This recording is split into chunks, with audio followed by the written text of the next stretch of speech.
Good evening, everybody. I hope that I am coming in loud and clear. There have been many, many, many problems with YouTube and live streaming, and I hope you can hear me okay, and I'm coming through loud and clear for everyone. Last week's live stream looked like it had been soaked in Vaseline. It was so bad. It just looked absolutely terrible. So I hope that I am coming through clear tonight. Loud and clear.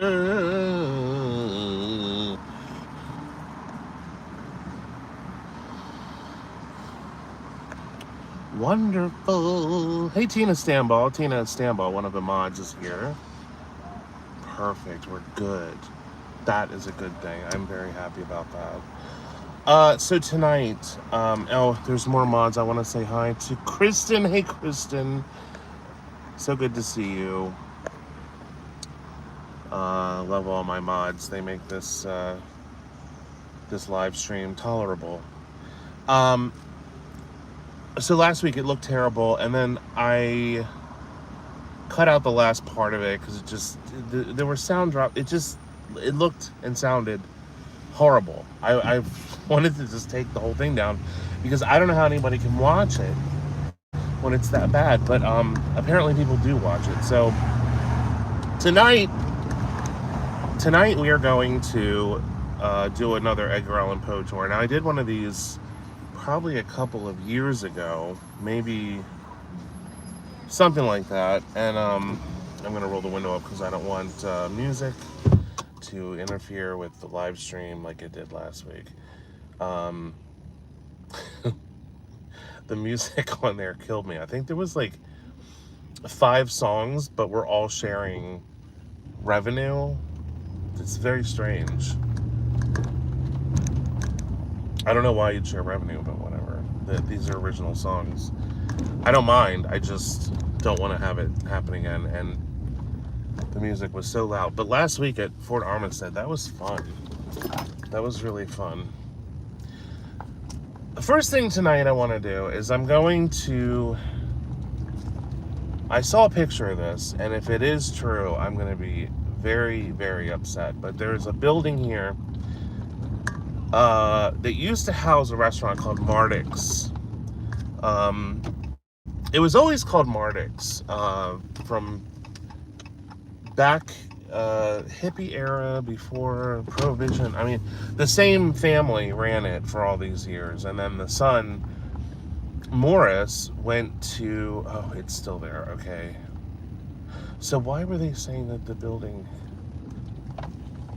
Oh, no. Oh, my God. All right, here's the building here, and let me show you. This is Mardix.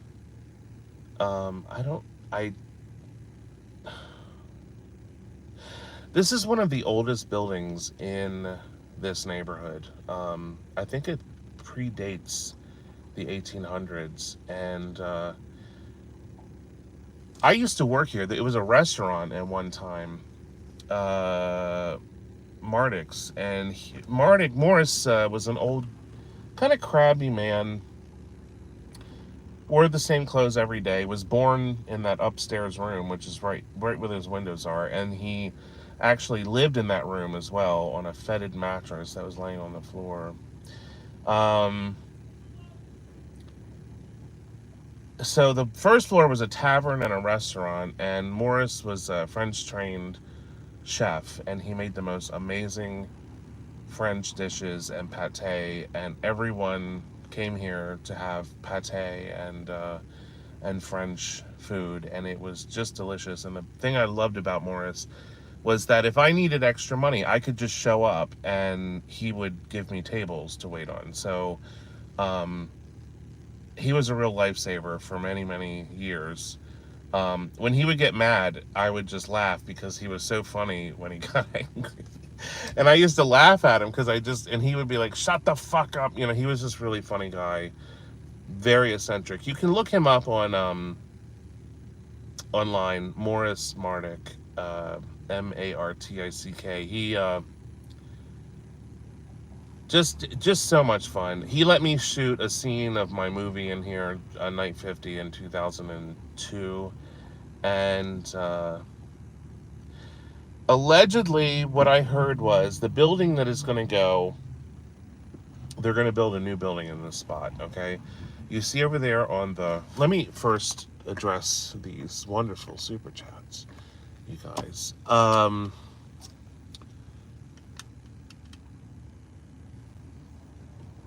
John Hanks says last week was wild at the fort. Here's to another weird, wonderful ride. I hope so, John. Thank you so much. And let's see, there was another lady here. Oh, we have Gia. Hey, Gia, what's up, honey? Haven't seen Gia in a while. Thank you very much, Gia. I appreciate that. And we're going to go down to the bottom here and continue on. Eric Charlie, happy Saturday back to you. Thank you so much. Glad to see you here. Anyway, that building you see over there on the right, that's a row of buildings that originally was Chinatown, Baltimore's Chinatown. Very small Chinatown here in Baltimore. It was only about 2 blocks. So they're apparently, the design that I saw online was they're saving those buildings. They're going to become part of the design of the new building. Timio, thank you so much. I love you. Oh, wait. Seal gummies. I love you too. And Timo, thank you, Timo. Austin Burke, thank you so much. Any Pride festivals in Baltimore we can go to and see.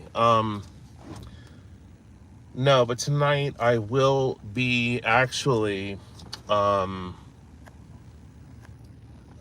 we're going to be gay bashing. Actually, tonight I brought a baseball bat, and I'm planning to pull up in front of a gay bar, turn the camera around, and start beating people who are having these homosexuals. I'm going to get out and beat them.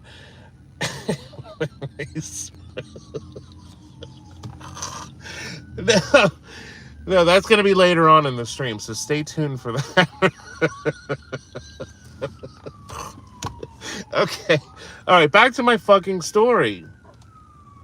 So, allegedly they're supposed to save Martix and have it be part of the new design of this building. So maybe they're not tearing the whole thing down, because this here is supposed to be the corner of the new building that they're saving, and I really hope they do. I saw a picture online. This artist dude who I'm not friends with him, but I know him. I mean, we're like acquaintances or whatever, mutual friends.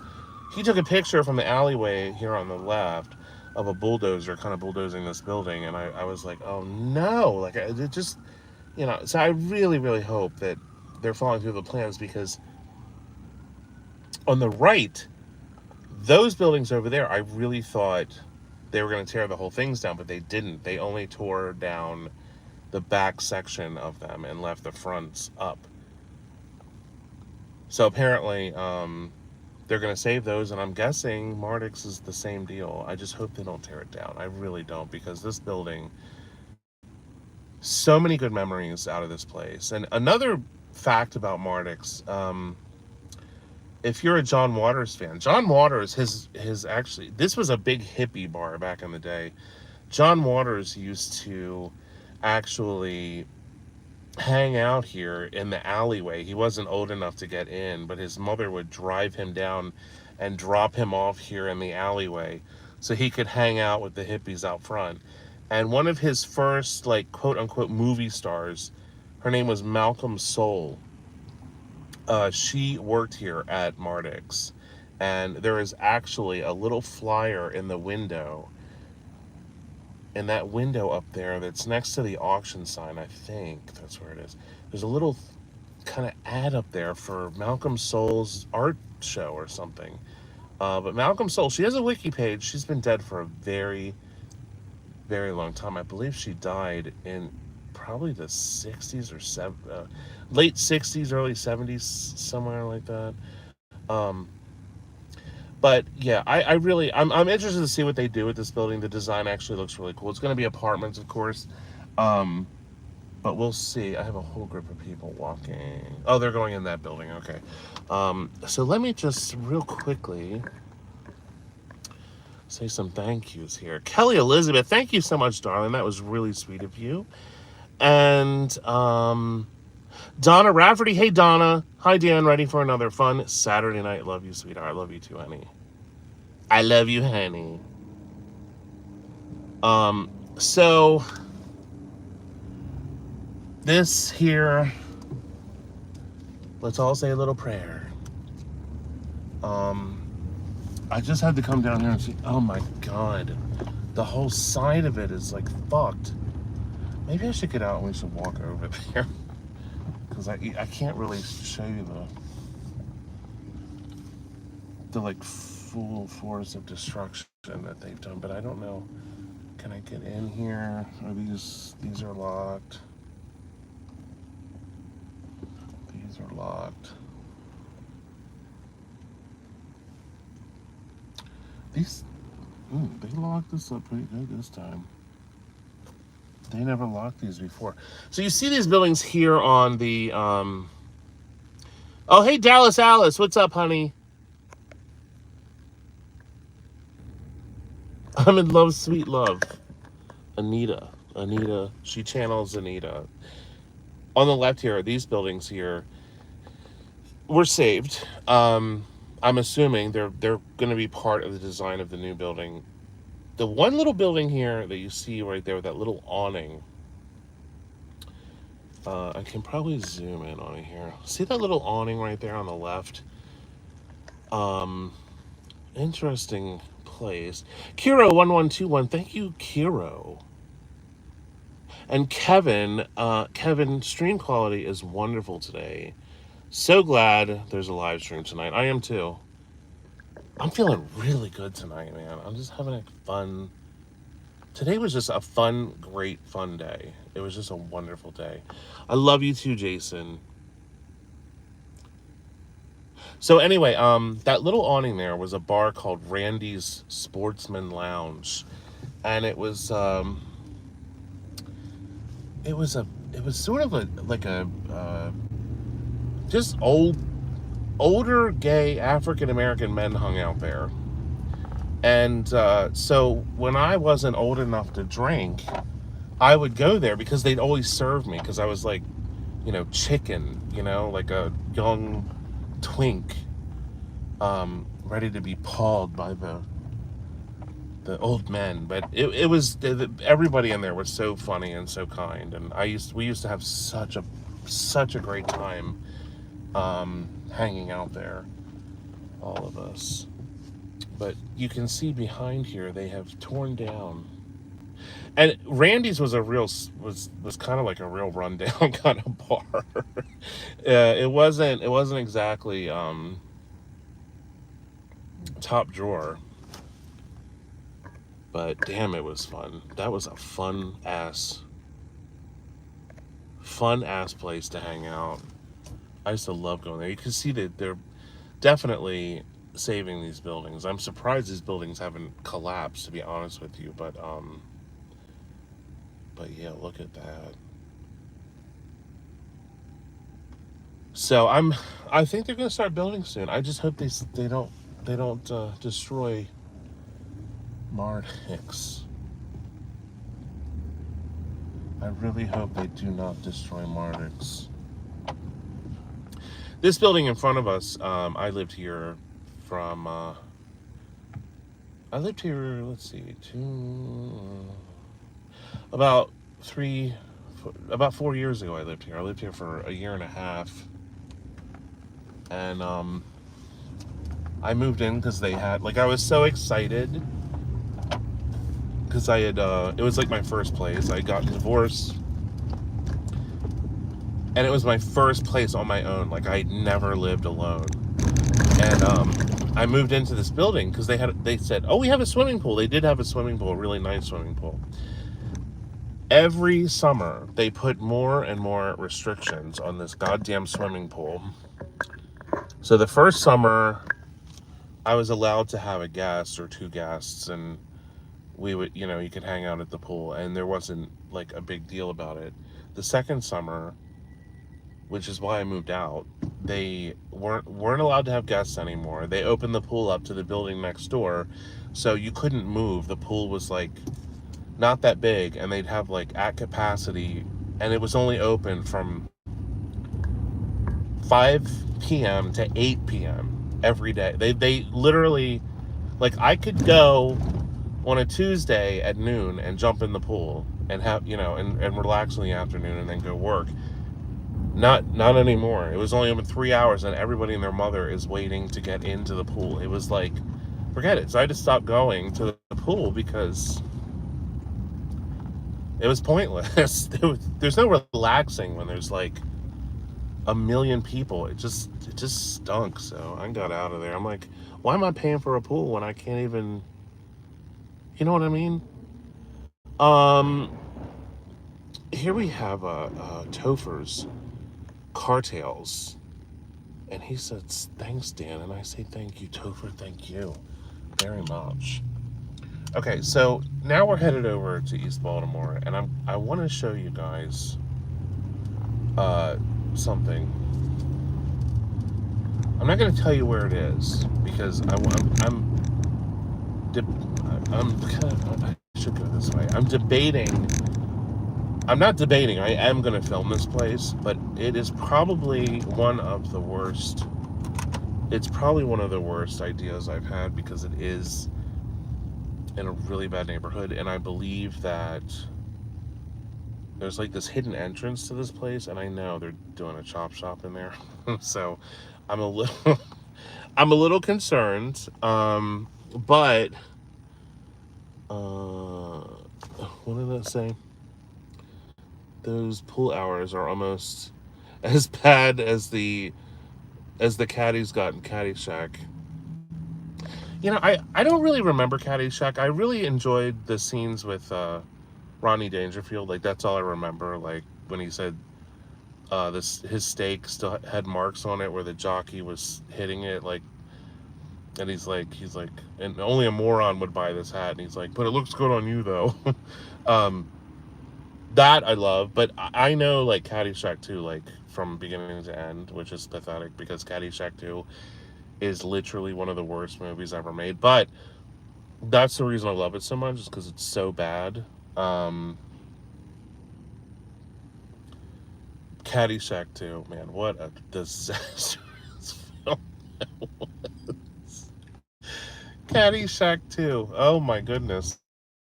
What I saw it when I was a kid on HBO, because it came out in like, I guess 1988, something like that. So I would have been like 11 years old.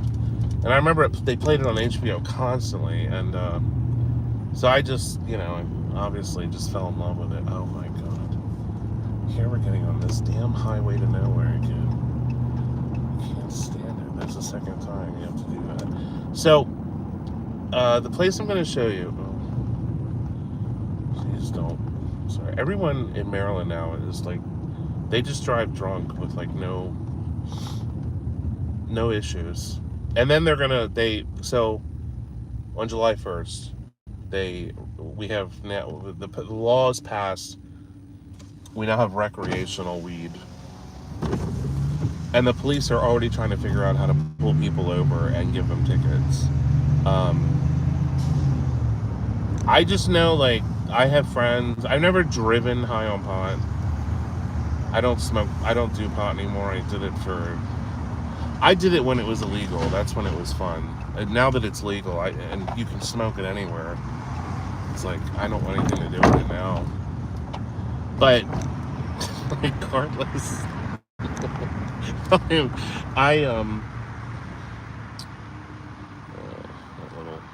so sad over there. They're gonna open up to recreation. I had friends when I was younger who drove better stoned than they were when they were sober. So I don't know how the police are gonna And now the police, on starting July 1st, they can't pull you over if your car smells like weed. They can't. They're not allowed to do it, which I think is so funny. Like how times have changed. Like we used to have to buy weed and like from the like seediest shit to get weed. It was like crazy. And now you can just go and buy it at the store and smoke it wherever you want. Oh, CJ Evans. How are you, CJ? Hi Dan. Was wondering which is better, the East Baltimore or West Baltimore? I really don't know how to answer that because I think both sides have their issues. I will say that there is a lot less abandonment in East Baltimore. There's still abandoned places, but it's not like West Side. Like we're on the West Side now, and I'm literally in a dead zone where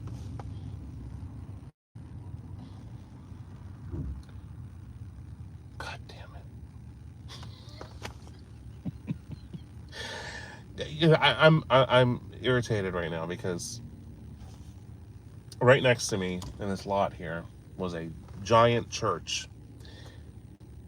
And I was here about 3 weeks ago, and it was the door, someone had kicked the door in.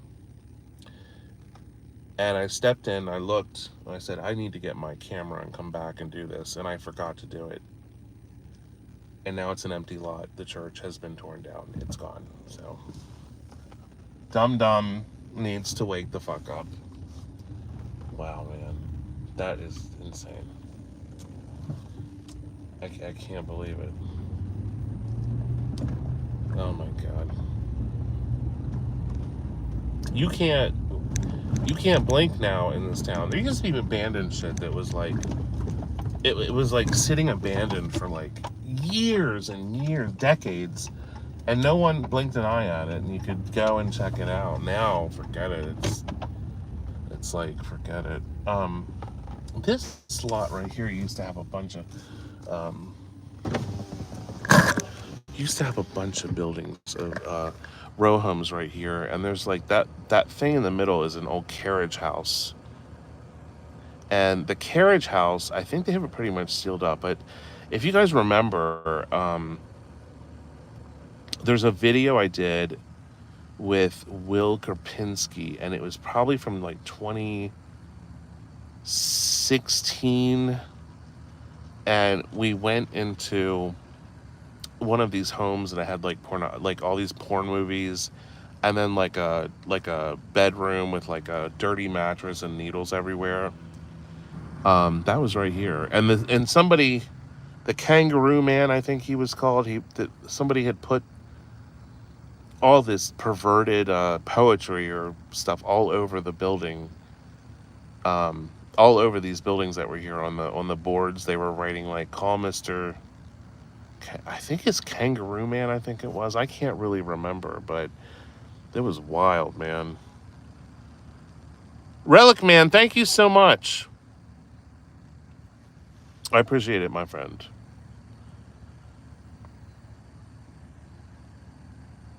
Mr. Kangaroo Man. I can't remember.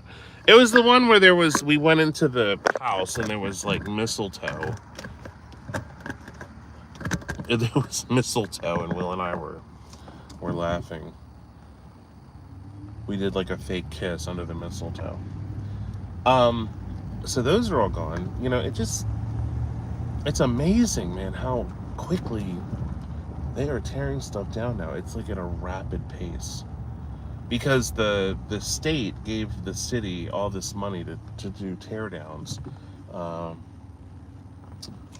Shit, is this? Hold on.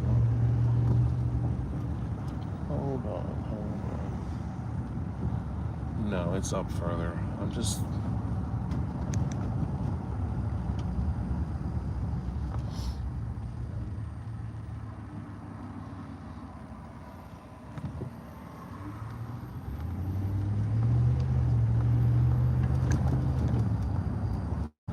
Oh, kitty, please. Go back to the other side. I'll show you guys this alleyway here. This is a pretty. Oh, it's a black kitty too. They're so cute.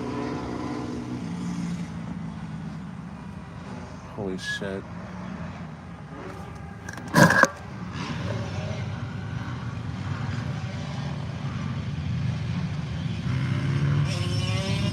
There are people like literally riding on the top of those cars. They're like hanging out the window.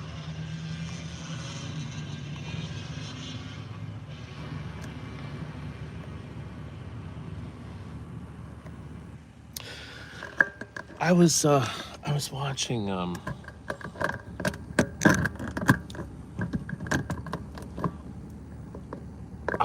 an interview with my old friend John Waters, and he said something that I thought was really interesting. But he said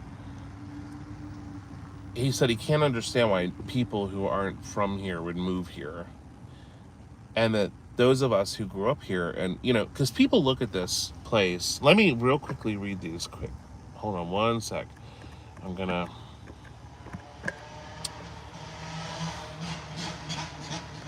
Come back here. Michael, hello, Michael Rent. Is that the word? No, Michael Riot. I'm sorry. You love the Dead Mall, Michael Riot. Thank you so much. There's going to be a new episode on the 23rd, God willing. Harbor. Hello, Harbor. Hey, Dan. Been a Dan. Been a, oh, Dan, I guess fan of your stuff for a while. I meant fan anyways. Hope your night is full of spooky behaviors, and this alleyway. The boys are in town. Harbor, thank you. You'd probably be a lot of fun to have in the passenger seat. Anyway, John said, if you weren't from here, why would you move here? Which is a good point. But those of us who live here, in order to deal with all, because people see this stuff and they're like, oh my God, this is a nightmare. Like, how could you live in this city? And the fact of the matter is that I do like living here. There are times where I get frustrated and I'm like, oh, I can't stand this place. But generally speaking, you have to, when you live here, you have to have a sense of humor about this. You can't just go through here and not have a sense of humor. And that's one of the things that that I have that keeps me, I guess, sane, because there are a lot of things that can really get to you in this city. I mean, it's a depressing place, So we saw a huge rat. That's no surprise. The Explorer returns. I'm doing great. Thank you, buddy. Or lady. Elizabeth, I avoid the States better than I avoided the plague. Thanks for making it interesting. Love from Backwoods PNW, Canada. Pacific Northwest. That's lovely. And Mr. PC5971, when you did the TED Talk, were you nervous? You did a great job speaking in public. It's so scary. I'll answer that in 1 second. Craig Ashley, hey, sorry if it's annoying and redundant. Just don't know what's up with ADR season 4. No more? Yeah, it's done. We're not proceeding. I am done with the show. Finished. So to answer the other question about the TED Talk, I really, really was very, very nervous. I went the day before, or I think it was the night before, and I went. My friend Penny Daniels came with me. Penny, oh God, no, this is a two-way. Penny used to she was like the big newscaster in Miami at back in the 80s, I think. She interviewed Manson, and she was I think she hosted the last season of A Current Affair on the old A Current Affair show on television. Um, anyway, she was my neighbor and a good friend, and she was really instrumental in helping me kind of craft the TED Talk um, and make it as good as it was. And the problem was, we went the night before. That we went the night before to go and like do a practice run on the stage. All the people were there and everything, but there was no audience. It was just speakers. And I got up there and I could not fucking do it. And I couldn't sleep the whole night. I'm like, I am going to be a laughing stock tomorrow. And there was this lady, a speaker, and I can't remember her name. She was lovely. And she said, you're going to do great. She came up to me when they were putting the mic on me, and there's like 2,000 people in the audience. She's like, you're going to do great. And I went out there and I just killed it. Thank God. That was sort of a make or break moment. But it was a very pivotal moment because it really helped sort of legitimize what I was doing and the thing with all the malls and stuff. Okay, let's see here. The Explorer returns. You have to come over to England sometime. I can take you on a little tour of our abandoned places. I would love to do that. One day, I am going to come over and do that.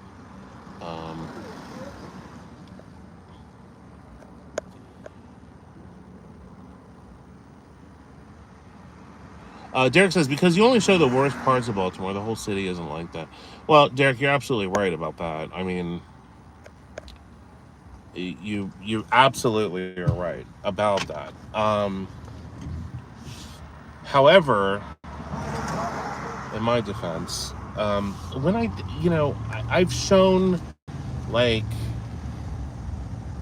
nicer parts of town, tree-lined streets, stuff like that, but people really aren't like. The thing is, I love the abandoned places. Like I love looking at abandoned places. I like finding out the history about them. My new thing now is just literally like looking up the address on Google Maps and then looking at the pictures of the place from 8 years ago or 10 years, when however far it goes back. But I certainly understand what you mean. That's criticism I get from people who's like, well, you always go to the worst neighborhoods, blah blah blah. And yeah, you're right, but there's a reason. Like I really do like the abandoned places, and I have sort of an affinity for this area over here in West Baltimore because I filmed so much stuff here, and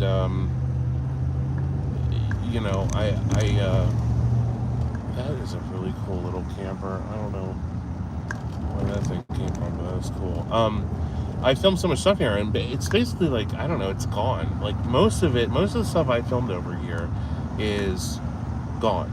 It's been torn down, forgotten, whatever. It's amazing. It's absolutely amazing how the amount of stuff that is just torn down completely, like never see it again kind of thing. It's crazy. But that's kind of why, I don't know, it's like a nostalgia thing for me. I mean, how many times can I show Federal Hill or the Harbor or Fells Point, Canton? I mean, I'm like, look everyone, here's the Target. It's like, ugh, it's so boring. Like when I take rides at night, like when my like friends and I are like, let's go for a ride. Or I'll text someone and be like, you want to go for a ride? Like, we come over here, like we're driving around over here because there's never a dull moment. Literally, there's never a dull moment. It's always interesting and crazy.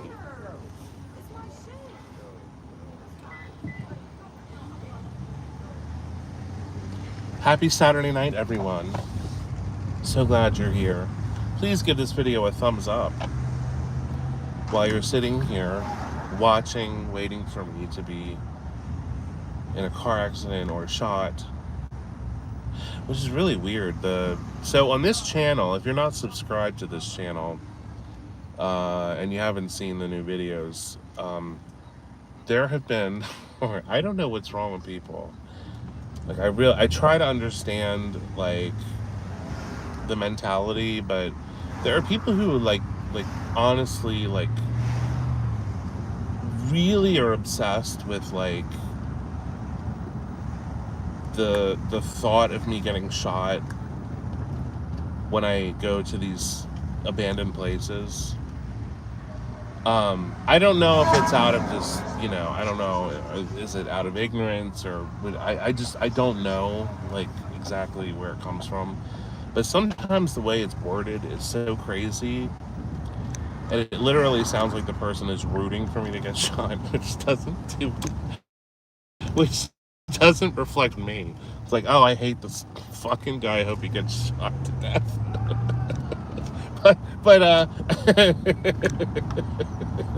but but I read these things and I'm just like, what do I do with this? Like, what am I supposed to say? Like, oh, thank you, or oh, I heed your warning. Like, literally, one of the funniest comments I saw was on the video of the abandoned mine and the Christian radio station, and oh God, it's always something.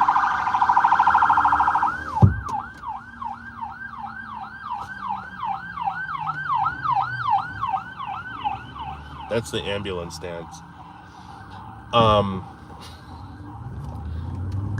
So to give a red light.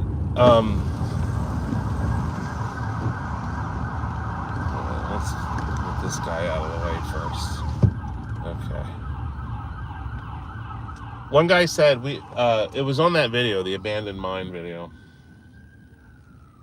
and this guy said, "Do you realize the law in West Virginia that allows landowners to snipe out trespassers on their land from 2 miles away?"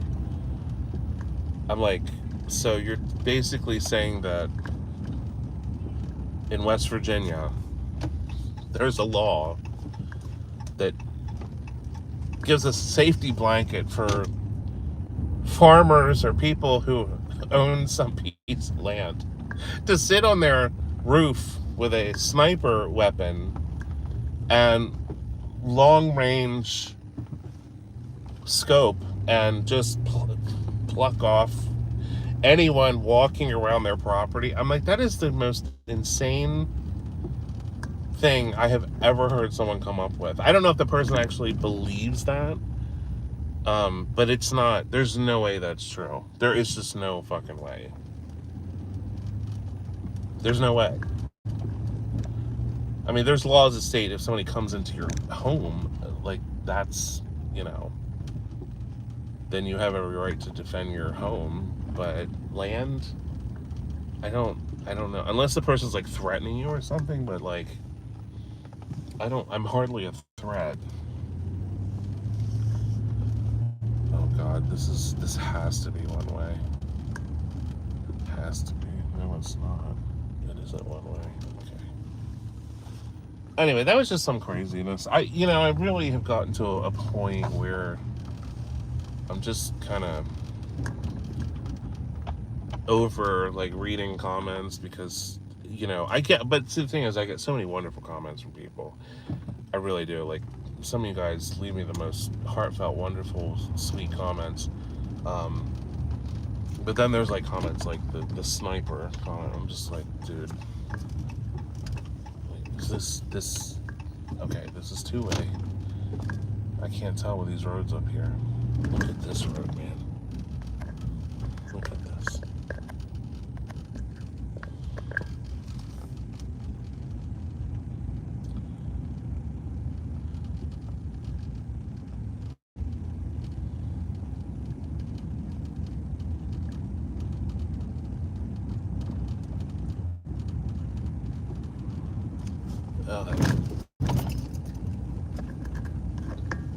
that noise is annoying, isn't it? Okay. Uh, okay, the place I want to go.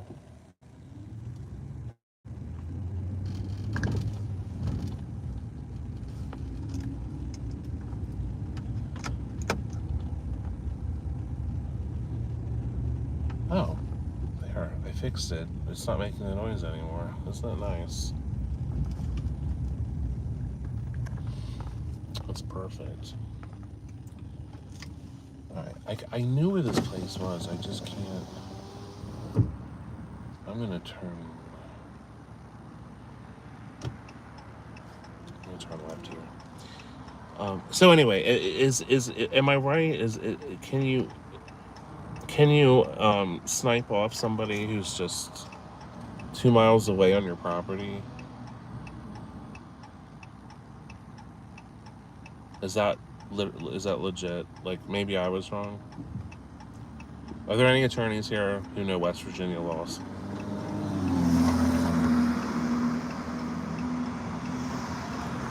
You live in West Virginia. Yeah, I've never heard uh, the sniper law. I just read it and I was like, dude, like you want us dead, like literally.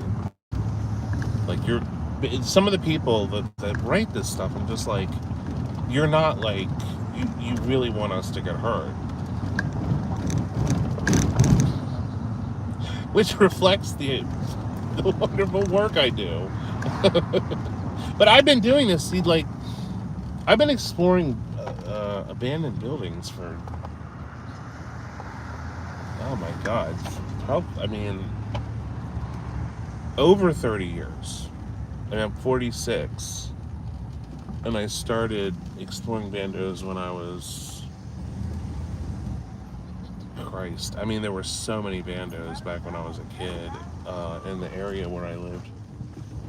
Um,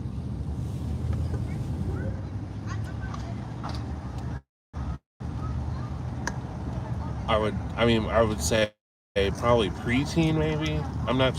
I can't really remember. I remember that there were like this one section near my grandmother's house. There was a bunch of abandoned houses, and we used to go to those old abandoned houses. Um, so I just oh, they have a stop there. Okay, is that the?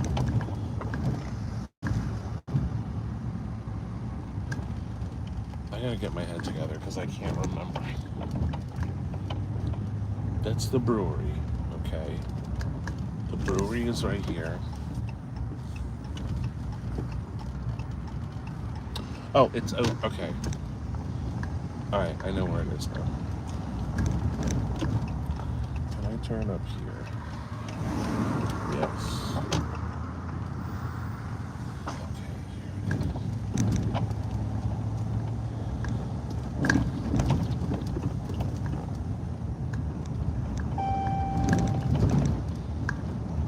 What a time to run out of gas.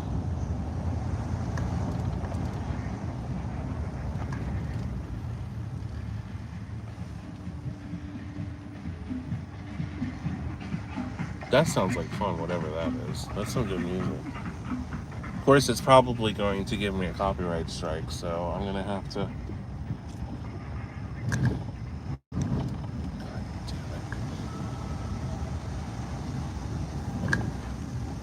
Please don't tell me there's more music playing. Oh, it's a bulldozer. Real quickly, this building right here goes back into the woods, like way, way back in the woods. And it is creepy, and it is huge inside. And I want to do it, but I'm just kind of like, I'm a little apprehensive, just a little bit. Because, and the reason I'm apprehensive is because, and this is all connected. This building here, they're all connected together. Um, on the other side, there's like this car lot, that's hidden kind of in the woods. Is that man dead?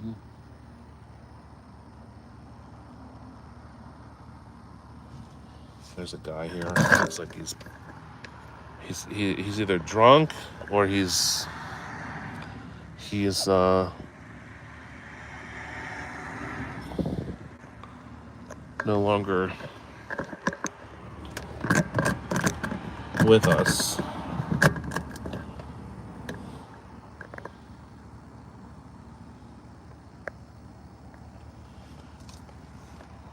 Oh, his hand moved. Well, that's good.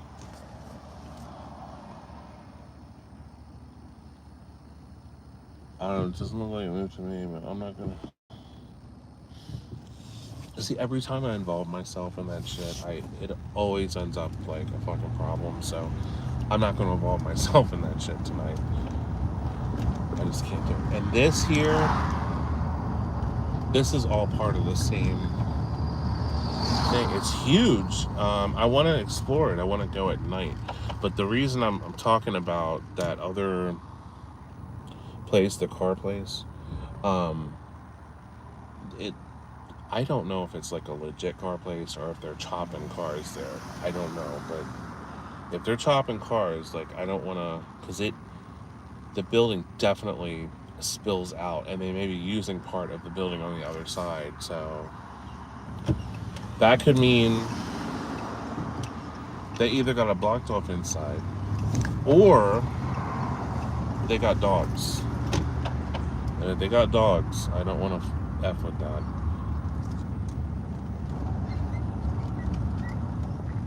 We'll have to see. There's a gas station. I don't want to go to this fucking gas station. I'm going up to the other one, because this one here is like way too much. All right, let's see here. We have some super chats, and I'm gonna put on glasses like an old man. Tanya, hello Tanya. I've been loving the recent film. It's love your content, Dan. Thanks for everything you do. Tanya, come on. Thank you so much, darling. I really appreciate that. Tropic Fish says, stay safe out there, Dan. I will, Tropic Fish. Thank you. Well, I should say I'll try. I'll try to stay safe. All right. And Ike Exploring says, got 2 schools and a church. I never scoped when I explored in B-More last year. I can DM them to ya and keep the names secret. You can check them out. Yeah. Ike, just send me a message on Google, Gmail. Just send me a message on Gmail. This is danbell@gmail.com. And I'll keep an eye out for you, because I like it. I'm really, my email box has just become a disaster, and there's no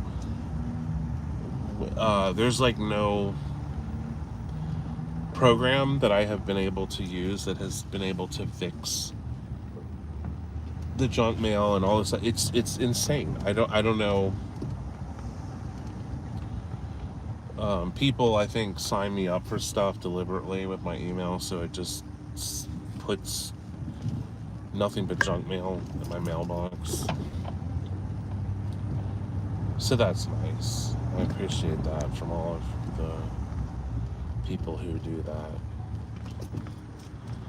Oh, who send me job listings. Those are another thing. You need to get a job. Send me job listings. That's sweet.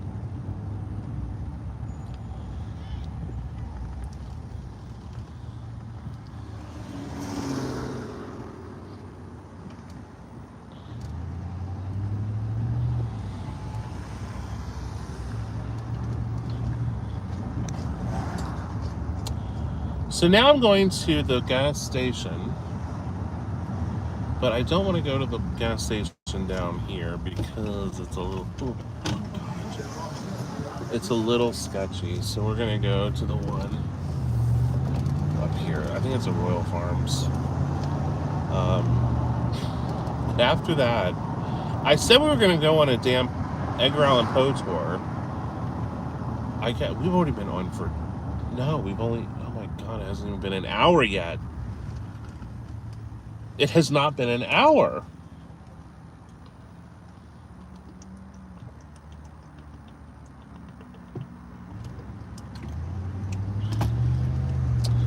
How is that possible?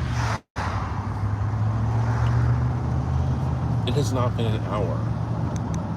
I feel like I've been talking for 4 fucking hours. I'm ready to get off already.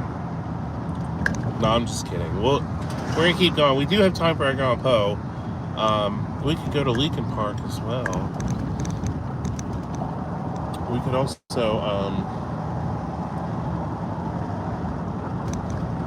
what else could we do? We could have a head-on collision. That would be fun.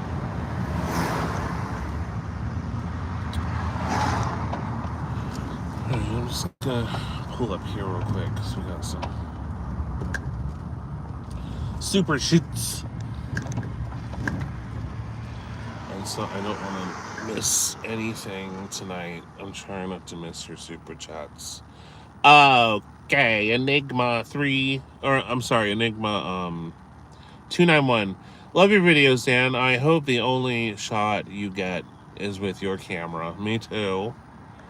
Thank you very much. Ty Simmons, thank you so much. Your vids are awesome. Thank you. Ty Simmons, I really appreciate that, my friend.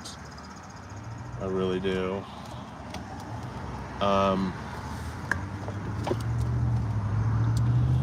So my next video, I was talking to Sal Amadeo, the other mall channel. He's a good friend of mine. He comes over and hangs out and stuff. But I was talking to him about, like, I was a little bit nervous about covering a mall that had been covered like 20 times, which is Chambersburg, which I didn't look before I put the video together. I don't want to see, but after the video went up, I noticed that there were literally over 20, maybe even over 30 videos of people walking through the mall. And by the way, if you have seen that video, the antique store is now closed. They're closing as well. So I think there's only one place left in the whole mall, is the gallery, but the gallery is only open on certain days. So literally, are they going to keep that mall open? Who knows what's going on there? But if the gallery's not open, then the mall, there's nothing in the mall to even. There's nothing there, so are they keeping the doors open? I don't know. I'd love to find out. But I was concerned about doing, I was just thinking, because a lot of the malls that I did in the beginning, I mean, nobody was really filming malls or doing the videos kind of in the style that I was doing. I think there were people who film malls, but a lot of the videos were not that good, because a lot of people filming the floor, and then they'd lift their phone up and then film the floor again because they're afraid they're going to get caught. So I just kind of created, this new way to do it. But in the beginning, there were malls. There's still malls in the series that you'll only find in the Dead Mall series, like Tri-State, for example. Tri-State Mall, which I think is now being demolished. But it's been closed for years. That mall was never covered by anybody. I know there's more. I just can't remember. They all run together. But anyway, Chambersburg Mall, I was so nervous about the video, because I said, well, if so many people have already seen these walkthroughs, like, why would they want to watch another one?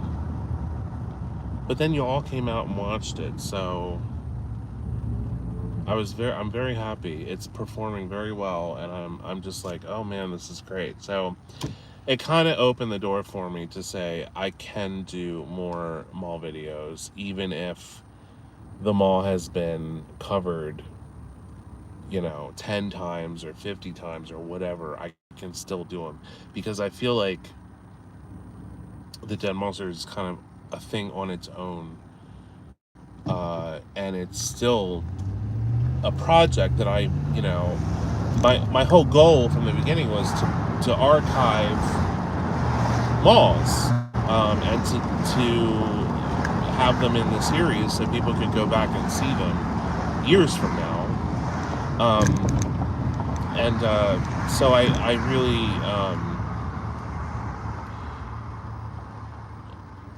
was kind of depressed. I think I was a little depressed about it because I really enjoy making mall videos. I mean, I really enjoy doing those openings, those ridiculous openings.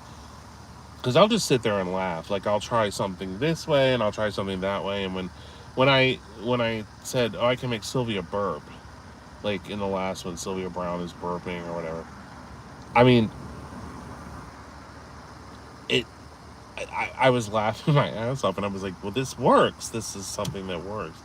So so I released it, and put it together, and I was so happy with it. But I love putting those openings together, and I would miss doing that, I think. So, and the Dead Mall series is so nostalgic for people. It's like, even in the Dead Mall series, in the original ones, like where the little thing would come across the screen and it said, follow me on Vine, and now Vine is gone. Um, just things like that. Like, it's been around so long, and it's like there were like kids watching it who are now like adults, and they're like, still watching, and it's so um I don't know, it's just really really inspiring, I think, for me. So I don't want to stop. I want to keep making, especially now, because literally, please turn the music off, man. Oh, they've got music on the speakers. I'll be back in a minute, folks. I just have to fill the gas tank, but I am not.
All right, sorry about that, guys.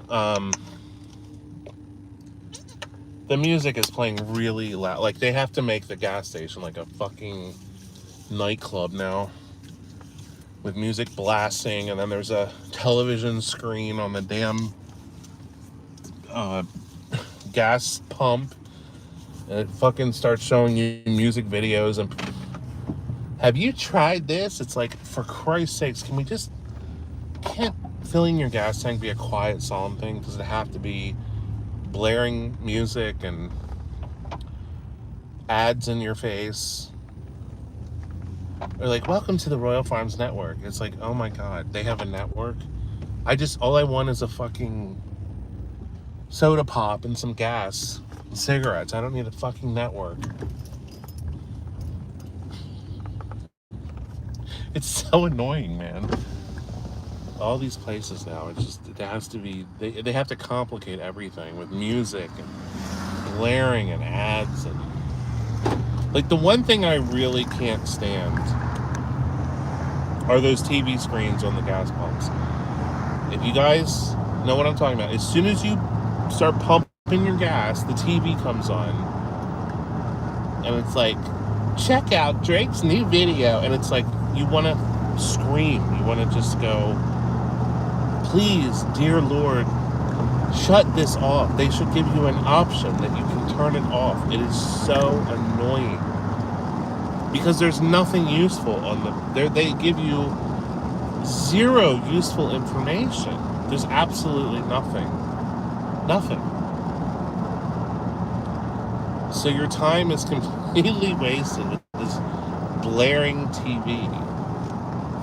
It's hideous. It's offensive. Turn it off. Like, I don't even watch TV at home. I can't stand television. I don't watch it. I do, like, there's shows that I have watched.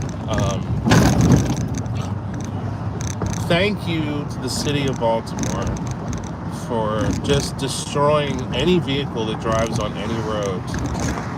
Like, this is why we see cars that are literally pulled over, missing a tire, because it's been ripped off by a pothole in the road that hasn't been fucking fixed or addressed in over a decade.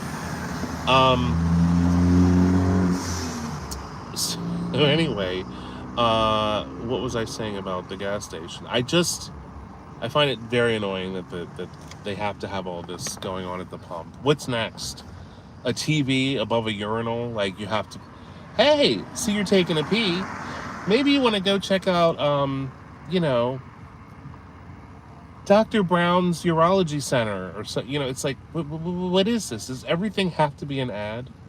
Does everything have to be an ad? Everything's an ad now. It's all an ad. This is an ad. Everything's an ad. You come on here, you get an ad. Ads everywhere. Have to monetize every square inch of the country. Everything must be monetized. Everything. Please give me a thumbs up. If you're sitting there watching, you see the thumbs up button, just press it. We have completed hour 1 of this live stream, and we are now headed into hour 2.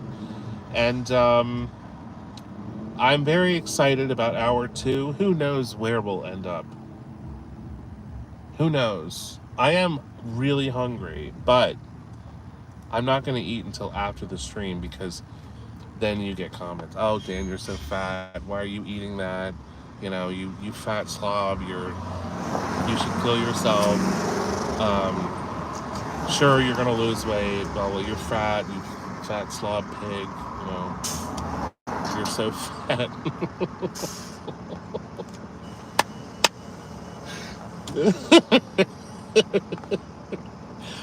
You know what I'm gonna do? We're gonna go to the grocery store. I'm gonna buy vegetable shortening, that creamy white shit, and I'm gonna buy cheese and granulated sugar, and I'm literally just gonna make a bowl of cheese, shortening, and granulated sugar, and I'm gonna eat it, like a gallon of it, right here on the street here, so you all can watch me kill myself with cholesterol and sugar. Oh, that would be a good thing. Oh wait, what is this guy doing? Careful, careful! I know you're drunk. Time to wake up. I think we took this road last time. I'm pretty sure I drove you guys down here, but I there's something, I'm addicted to this road because it is just a place of nothing but nefarious activities.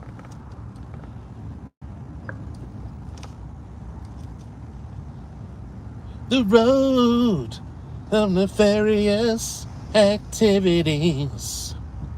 This would be a good place for me to wear a diaper and eat that shortening cheese sugar dish. Sir, you can park in front of the truck with your prostitute. That's fine. He's slowing down to see if there's a place where he can go. Let's ride those brakes, sir.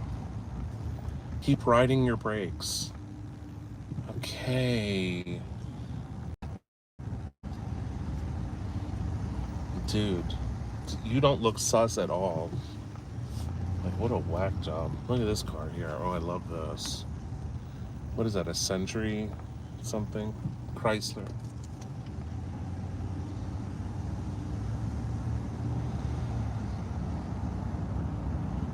Uh-oh, we're catching live activity here of ladies of the night. Oh, she's getting in. She is getting in the car.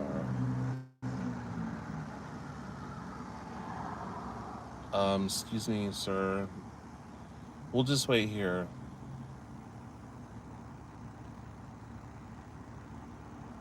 Oh, she lost her date. Don't wave at me, honey. I'm not interested. Don't wave at me. Don't wave at me, baby. Unless you ain't, if you got a D, I got the cash. If you got the D, baby, I got the cash. Okay, this road here, this is where a lot of, this is like a hookery little strip here, but then once you get to the top of the hill, there's no more hookers. But this is the spot where it was the winter before last, I believe. One of my rare days where I was actually like able to get out of bed and come drive around. At the end of this street here, okay, over on the left, they I think the kids were playing down here. I think they live in this house right here. They were playing here, and they found a bag, a garbage bag, and it smelled really bad. And they went and summoned adults, and the adults came over and they opened the bag up. At first, they thought it was a deer carcass. That was the first thought. And it turned out that it was not a deer carcass, that it was actually a female body, but the head, hands, and feet had been removed to thwart any identification of the victim. That was quite grisly. So I went there the night after, and the smell was still there. It was very, very creepy. I don't know if that's on the live streams here or if it's on Patreon. I think it may be on Patreon. I think it was a Patreon only video. By the way, Patreon! Patreon.com/thisisdanbell. For all the best exclusive content, come over to Patreon.com/danbell. This is Dan Bell, excuse me. Thousands of members, a wonderful community, very supportive. We very rarely have problems on Patreon. Guys, please like the video. There's 1,100 people here, for Christ's sakes. What are you all doing? Are you sitting there with your hoping I walk on gravel so you can hear the crunching and go to sleep?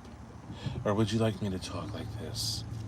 Dan Bell, I am talking very softly so you can go to sleep quietly. Yes, they're pleasuring themselves, which makes me very proud. I am very, very proud. Oh, I just saw someone throw all their trash out the window at the gas station. This is some neighborhood right here. This is Moral Park. I call it Immoral Park. I think I probably brought you guys here before. Let's see here. I definitely missed this one. ETX Crisco, LOL. Cemetery Ridge. Hey, Cemetery Ridge. Thank you for being here. And we have Ike exploring again. I emailed the locations. P.S. You, that goat of the Dead Mall vibes, never stop making those videos unless it's on your own terms. Definitely inspired me. That's so nice of you, Ike. I am very, very, very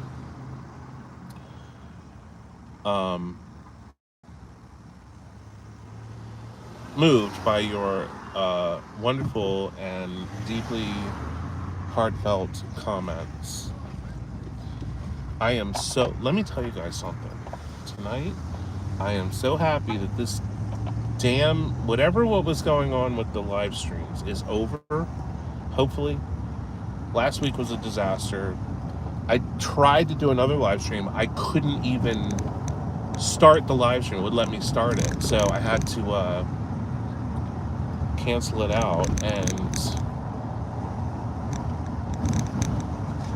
I was going to do it exclusively for Patreon. Now Patreon, let me tell you, on Patreon, exclusive videos, a lot of exclusive, like 130 now, I think, live streams, exclusive live streams, and there are almost 300 podcasts. The podcast has been on a little bit of a lull, but there will be new episodes soon, and there will definitely be one next week, but next week is Patreon week, so Monday through Friday is something new every day. So there's going to be a new video every single day on Patreon. Live streams. It's going to be a lot of fun, so I hope to see you there. You can see the videos and live streams with the $5 level. You can see the live streams and some videos on the $1 level. We have a $1 level for those who are on a budget, or they don't trust me or whatever. But next week should be a lot of fun.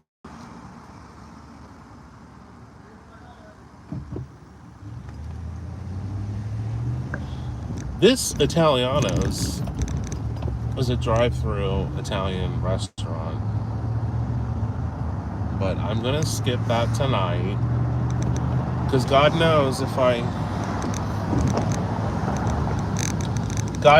I order a plate of pasta, the comments will go directly to, "You fat son of a bitch, how much food are you gonna eat? What are you eating after dinner? Donuts?"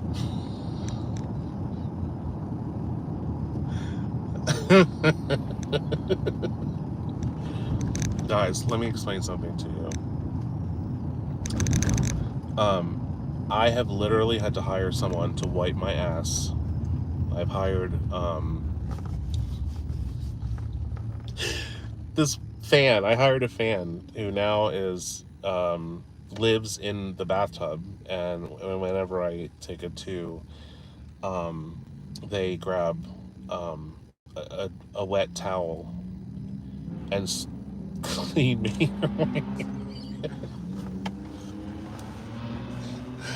No, I'm joking. I shouldn't even have to say that I'm joking, but there is some people who will actually believe that that's a true story. So I have to tell you I'm joking, so none of the people go, "Oh God, Dan hired a fan to wipe his ass." Jesus Christ! What more outrages can he bring to the public? There is a cab. That is something you don't see every day. A real life city cab right behind us. And I still remember it was 685-1212. I think is the cab number for Baltimore. 410-685-1212. I remembered it because I used it all the time. I didn't start driving until like 10 years ago. Why would you drive if you live in the city? Just use cabs and public transport. Cabs.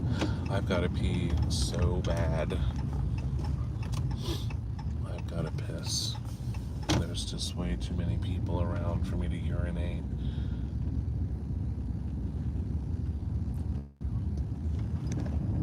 I don't want them to see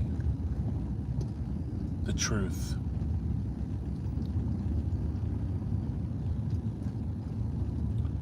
All right, there's a super chat. I'm gonna pull over and read the super chat. It's getting hot in here. Gotta roll the windows down. As soon as I roll the windows down, fucking DJ Khalid is right next to the car playing music. Okay, do you all like pee-pee?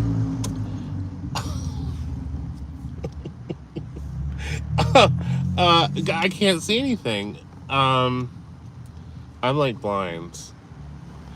Bighorn MT just joined your Patreon. Thanks for all you do, Dan. Sean, thank you so much. Bighorn, Montana. If you're out in Bighorn, man, it's so beautiful out there. Fresh air. Except that those Canadian fires brought you the smoke. The smoke was pretty lousy. It was much worse in New York than it was in Baltimore, but it was still here in Baltimore. And I remember I didn't hear anything about it because I don't watch the news or anything. And I've stopped looking at Twitter. I post on Twitter, but I don't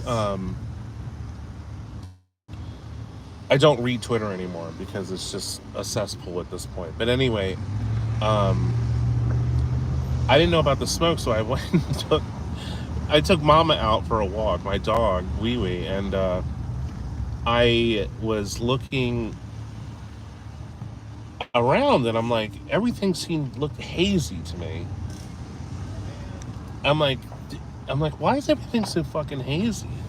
I'm thinking I'm having like cataracts, I'm like, uh-oh, trouble on the way. But no, it was just the smoke. Just the smoke. Oh, the smell of those cum trees or cum bushes, whatever they call them.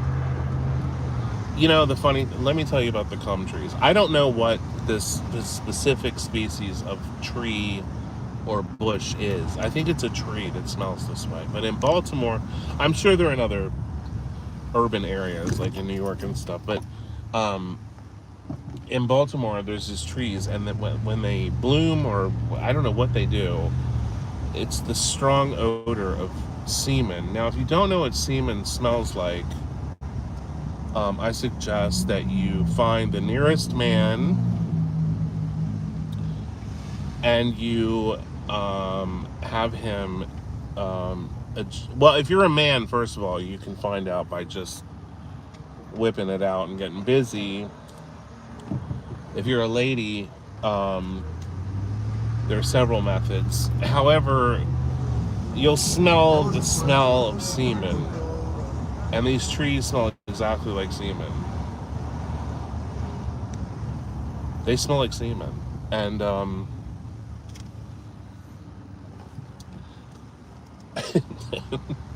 and mixed with trash garbage and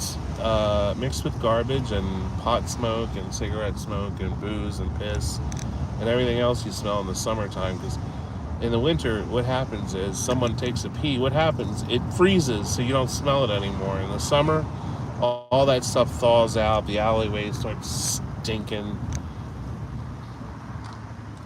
The clothes come off. Baltimore is something else, man. Something else.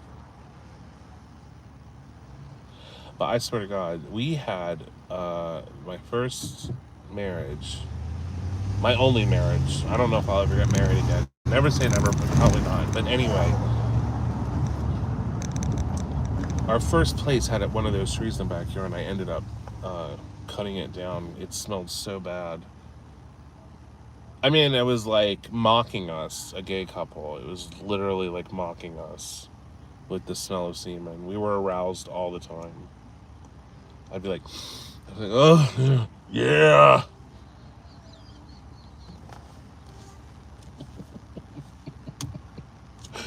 Yeah.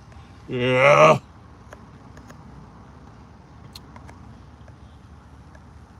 Someone said, ew. Oh my God. Oh, I've got to pee. I can taste the urine. That's how bad I have to pee. Oh God. Okay, all right. I'm gonna read this. I'm gonna read the super chat. Cardinal of Flanagan, hi Cardinal of Flanagan, how are you? In the summertime, with the fresh semen trees are blooming. In the summertime, with the fresh semen trees are blooming.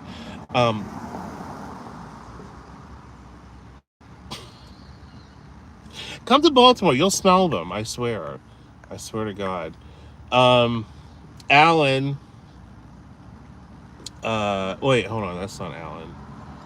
Oh, Alan. Yeah, Alan help. I gotta. Where? This is so like grandfather. Like I made an eye appointment, so I'm gonna go in and get my my eyes checked again. They didn't check them last time because they were putting these moisturizing things in. Alien Train, thank you so much. You're special. Cemetery Ridge Films again. Cemetery Ridge.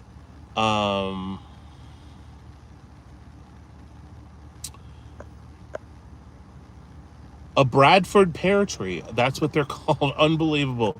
Pringles, hi Pringles. What are my thoughts on the taste of semen? Well,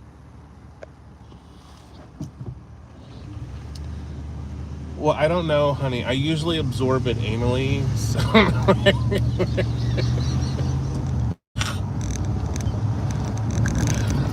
ask. You know who you need to ask? One of my turds. They know what it smells like. Oh!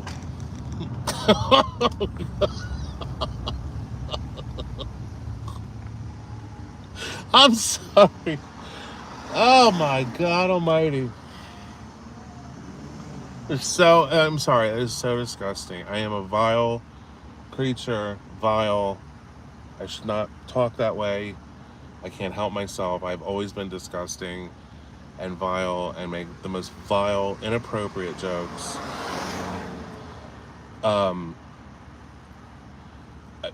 There was this one joke that I made one time. I'm trying to think of the times where it didn't come out funny.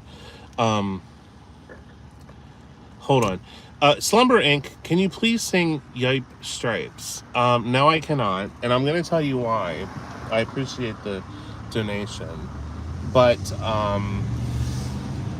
I'm just not in the mood right now to sing Yipe Stripes. It's really one of those tunes that only suits me on certain moments, and this is not one of those moments. I'm having too much fun to go backwards. Here's a pizza joint, completely locked up and closed. That is one fucked up looking alley right there. Holy shit. That's crazy. But thank you. I can't. No yipe stripes tonight. Celeste, Dan, you are a hot mess. We love you. Thank you very much. I realize this now. Oh, this is what happened. So my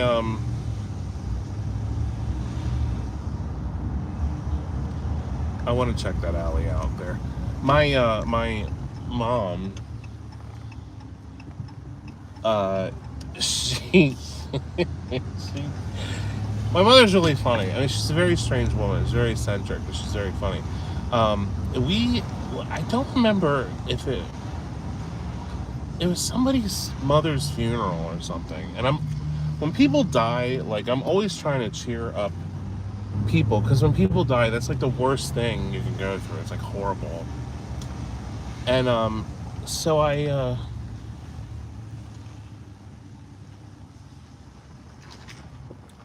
this is interesting. I'm going to show you this in a minute. Wow. I don't know what that building is there, but we'll check it out. Sweet Beef Jesus, Dan, thanks so much for all the amazing content. You're an absolute champion. Thank you, Sweet Beef Jesus. Michael Sylvester, hey Dan. Is Tanya saying hi? Oh, it's Tanya saying hi from Vermont. Hey Tanya. / Michael. Don Trey says, did I upgrade to the Sony a7S III? No, I upgraded to the Sony FX3, the little minor cinema camera that's beautiful that I love shooting with.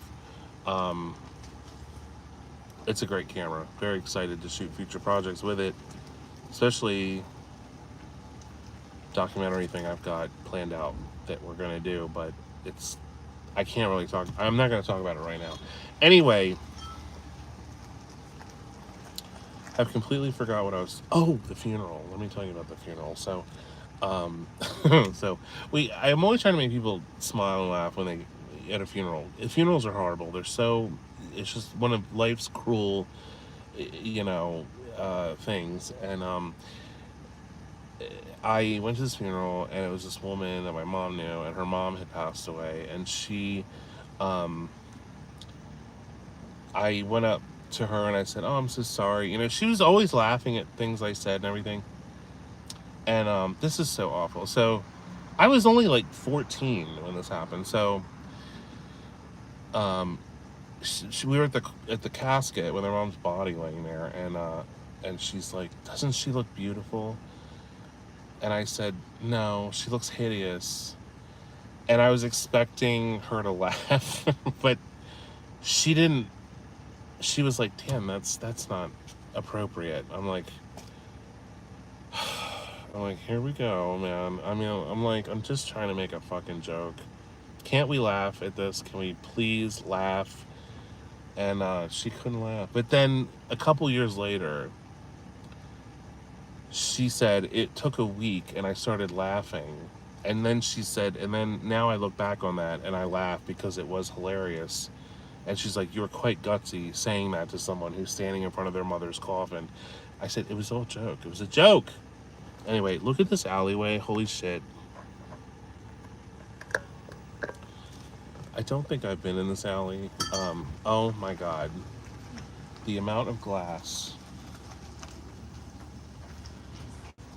What in the hell is this building?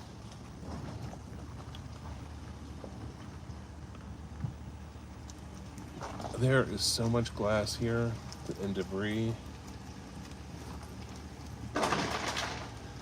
Oh, that was just a person. I'm sorry. They were laying there. Sorry, sir.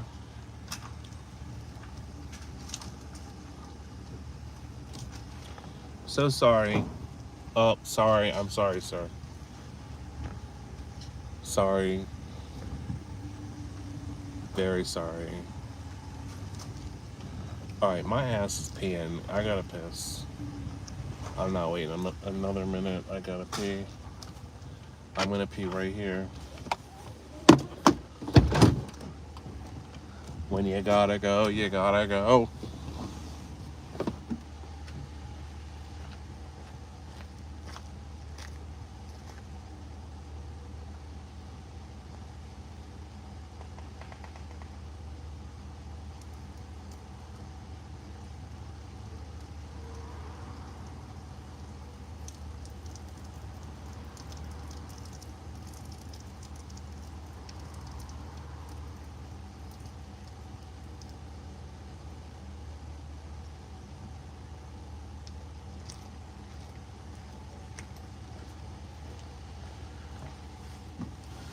Okay. Oh, God. That felt so nice. That was so good.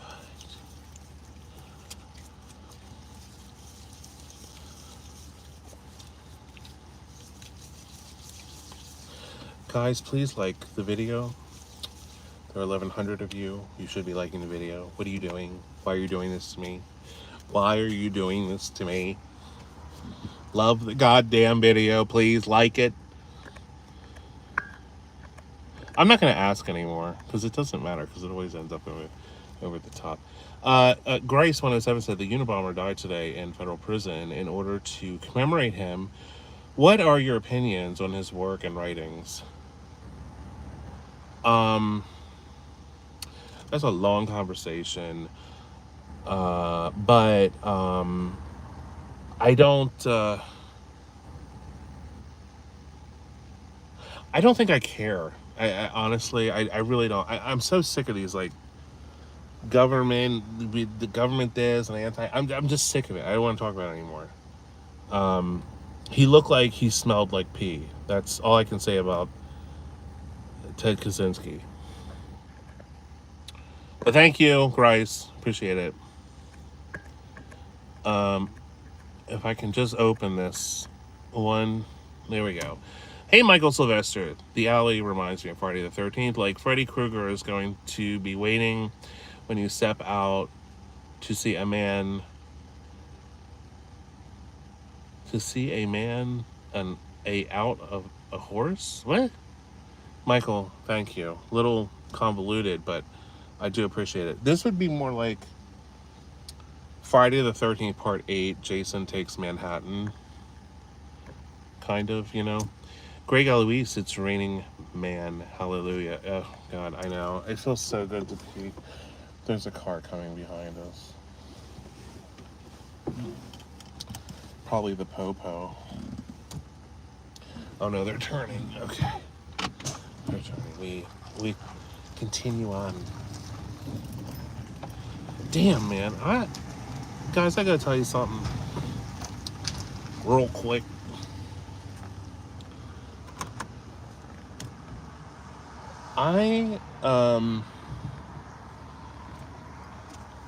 Yes, this is too late. I feel so good. Like, I feel spectacular. Even though I'm like 837 pounds. It's all up here. I just feel really good. Like, happy. Happy to be around friends again. I'm, like hanging out with people again and just going out and enjoying life and being happy. Like, these are all things that I missed so much while I was being robbed of my happiness during my deep depression. But another thing, I'm not going to talk about it anymore because that's not, let me tell you something. These people, and I did it, and now I understand why they do it. But these people that like make it their whole identity, like their depression and everything, I can't live like that. I can't do it. So I'm not going to talk about it anymore. I talk about it privately with people who contact me who are depressed fans, a lot of people with mental health issues who watch my work. That's not a surprise. But and God bless you all. God bless you all. But yeah, I am just feeling like $1 million fucking dollars. I had so much fun today. I just had everything's been so good. Like I don't want my feed to. Wait, this is where they were playing that music before, isn't it? No. Oh my God, it's so nice out tonight. It is like a spectacular evening. It is like 77 degrees. It's perfect. It's a perfect fucking night. Couldn't be more perfect. All right, let's see who super chatted. Michael Sylvester again. It's supposed to be about a horse. My grandfather used to say that when he'd pull over to pee on the side of the road. Sorry for that. What? Michael, I appreciate the super chats. I really do. I have not a fucking clue what you're talking about. Can anyone decipher the message that it was sent? A horse? I don't understand. I don't understand. But I love you, Michael. You've been here many years. I've seen you many, many times. So now I totally, yeah. I honestly love you. This is where the music was coming from. Where is the club music that was up here? Are they having a club dance? Because I want to go. I'm just going to pull over here real quick. But this is where it was. Somebody was DJing on their front steps or something. I wish they'd come back and do it again. Because that was awesome fucking music, man. It was really good.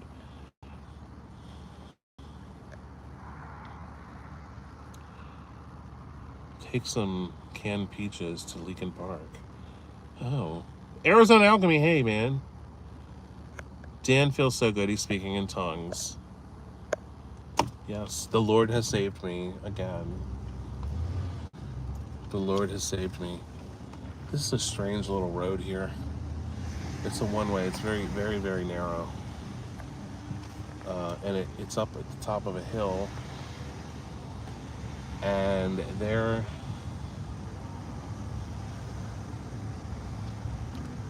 I don't know if this lets out down here. I have no idea. I know one thing. I'm not going to be able to get around this door on this truck. Wow, that is an old-ass place. Sir, please shut your door. Please. Please. Hello? Oh my god. I'm going to be killed. Oh, here we go. Okay. Can I get by? Thank you. Thank you. Thank you. Excelente. Thanks, buddy.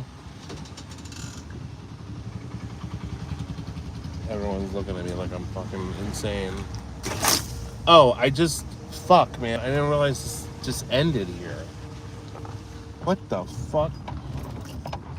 Damn. Ain't this some fucking bullshit? That's why everyone's looking at me like I'm crazy. This is a fucking dead end. I had no idea.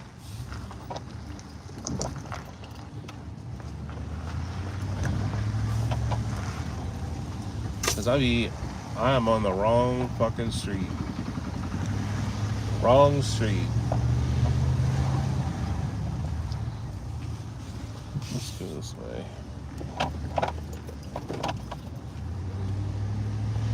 Is this a dead end too? I don't think I've ever been up to this place before. Let me turn these lights out because I can't see a goddamn thing. Now, is that a road or is that...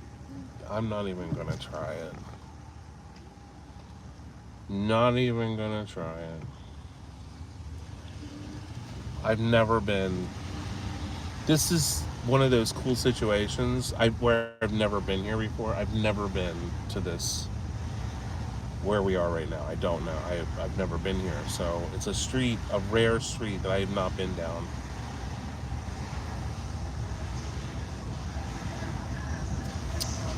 Damn. Music, blah, blah, blah. No more music. Damn, they're gonna get me with the damn copyrights. It's so annoying that you can't just have like exterior music playing on YouTube. They have to take your living away because of fucking you hear like a minute little note of some dumb song that no one's heard of. They're like, WGM. Don't worry, your video's just fine. It's just a corporation sucking all your income away for the life of your video on YouTube. Unless you want to remove the song and have a 3-minute section of no noise. Oh no. Am I still on? Someone said I signed off. No. No. No. No. No. No. Remember in Get Out when the maid was like, no. No. No.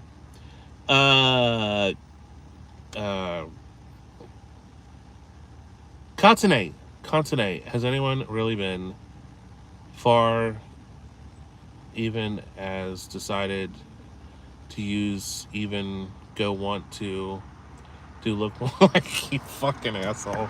Thanks for the $5. Oh my god, that was a good one. Michael Sylvester. Sorry the messages were misunderstood. I should have put it all together. Never mind, I'm glad you're happy. Stay safe out there. Michael, thank you so much. I'm just going to read the other one again because it's so funny. You asshole. Continent.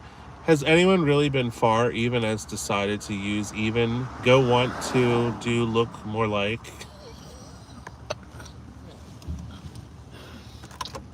Oh my god. Oh, that's a good one. That is really good. That made me laugh. Because I'm reading it, I'm like, what the fuck is this person trying to say? And Michael Sylvester, you started the whole damn thing anyway. With the horse. I don't even understand the horse. Please email me and tell me what you meant by the horse that pulls over to pee. So I'm a horse?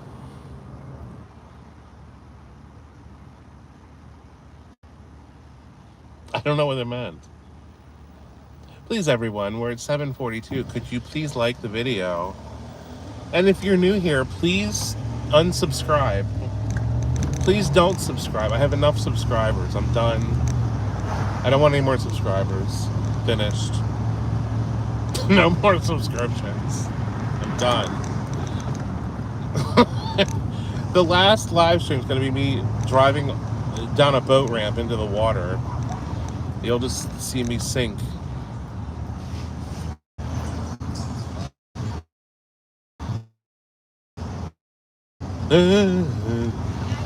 See, like right now, I would love to play music. I would love to have some music on. Some wild ass music. And we could all party and laugh and smile.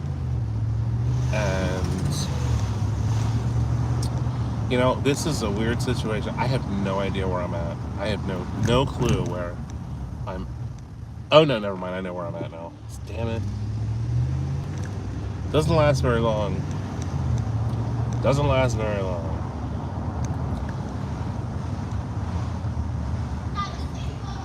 That kid.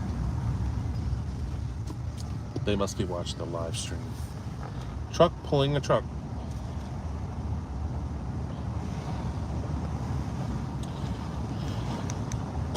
Okay, we have got to find a place to go. And that's what I'm going to be doing right now. And while I'm at it, I'm going to plug Patreon again. Patreon.com/This is Dan Bell. Don't be a fool. Sign up today. You'll be glad you did.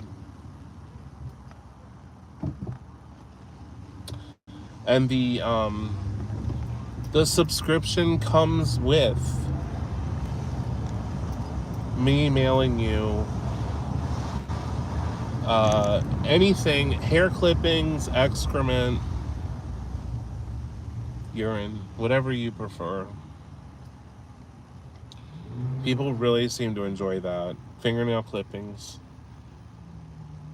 blood, spit, snot, diarrhea, whatever you would like. Semen, also.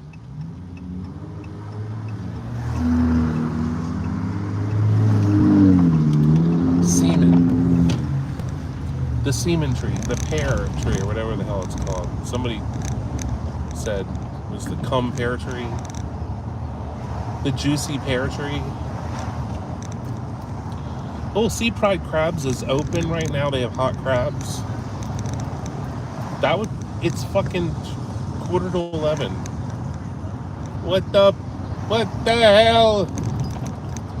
Mount Clair. We've already done that. Let's move on.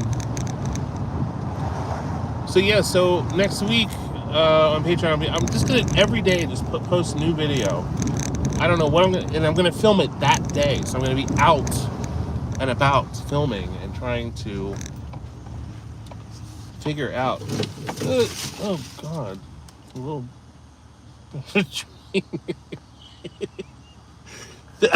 just a little tree here. Okay, I'm gonna read these super chats.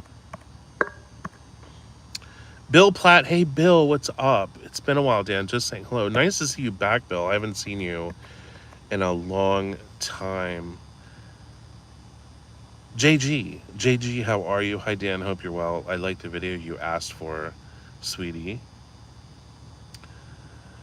Oh, I like the video you asked for, sweetie. I'll take the bathwater with my subscription, please. You know, JG, you're my kind of person. We think alike. And you should seriously...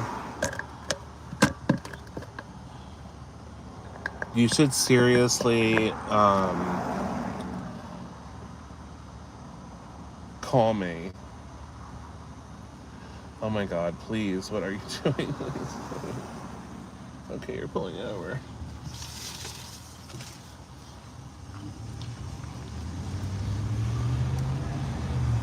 Well, I don't remember what I did yesterday. A rope has a bush or something that, like, you could hear it, like, scratching the side of the truck. It didn't leave a scratch. My friend was like, oh my God, you scratched it. I said, it's a fucking pickup truck. It's supposed to be scratched. As long as the engine runs and it's doing well, that's all I care about. Pickup trucks are meant to be fucked up. If you're driving around in a perfect pickup truck, you should have just bought a fucking Toyota. Like, what's the point? Just silly shit. Silly. This here used to be a bar. B&O Tavern, maybe, I think it was called. I can't remember the name of that bar. But the film Runaway Bride with Julia Roberts, they filmed a big scene in this building right here, in this bar. And somehow managed to make this neighborhood look nice. I don't know how they did the magic of Hollywood. Heather Ray. Hey, Heather Ray. Hope you're well, Dan. Called off work today. Glad I finally caught a live. Love you too, honey. Thank you so much. Love you too, honey. I really wish that Paradox was open tonight, but it's been closed for 20 years. That music that we heard earlier really got me going. Like, I really want to hear some good music. Bring the people come together. Yeah. Music. Grace 107 again. Have you heard the story of the boy who went missing and said a robot grandma took him to a shiny cave and made him defecate on a piece of sticky paper? Yes, Grace. I have heard that story. That is the most insane thing. That kid must have... You know, when I heard that story, I said, here's what happened. The kid ate mushrooms. The kid was in the woods when this happened. He had to have eaten mushrooms. There's no other way to explain what a story... He said a robotic version of his grandmother came, grabbed him, took him to a cave, and made him poop on a piece of sticky paper. That's a real story. That is like... It's online. I've read it before. It is a weird story. Creepy story. But yeah, check that out if you get a chance. Draco McWhirter, been here a while, and I've loved your stuff for years. Through all... Oh my God. Draco, I'm sorry everyone. It's so disgusting. I'm a pig. terribly sorry. Draco, keep on rocking it and finding your joy in what you do. Draco, thank you so much. I really appreciate it. Um, yeah, I do have a lot of joy in what I do. Love it. This is the best job ever. It really is. And now I'm kind of back, like back doing it again and enjoying it and being interested and saying, let's go drive and go shoot. Um, I'm really happy about it. Let's go tour downtown. We haven't been downtown in a long time, and we'll eventually end up at the grave of Edgar Allan Poe.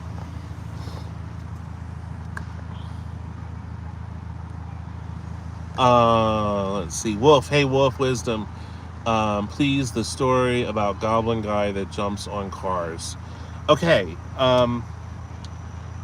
That is called the Baltimore Phantom. Um, it happened back in the 1950s. It was sort of a flap that happened over a 3-week period over near Dundalk in this housing community over there. But people were basically saying that they would see this tall, dark figure jump from rooftop to rooftop, and a little girl claimed that this thing was under a car, and it was summoning her to come under the car with it, and it was some creature, and there are plenty of news stories about it. So if you look it up, I think it was called Edmonds. No, that's not it. It's called the Baltimore Phantom. You just type in Baltimore Phantom, you'll find it. It's the most ridiculous story I've ever heard. Um, so yeah, but it is like Pennywise. Before there was a Pennywise. You're absolutely right.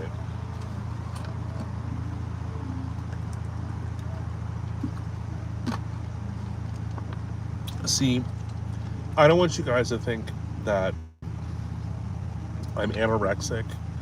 I do drink water during live streams. So I didn't want you guys to think I had like an eating disorder. Because I am wasting away quickly. That's vodka. I wish this was a giant, take a giant tug off a core bottle filled with Grey Goose, and then puff on some fucking cigarettes. That would be a great night. That would be fun. Yes, ma'am. No weed. I'm done with weed. I can't.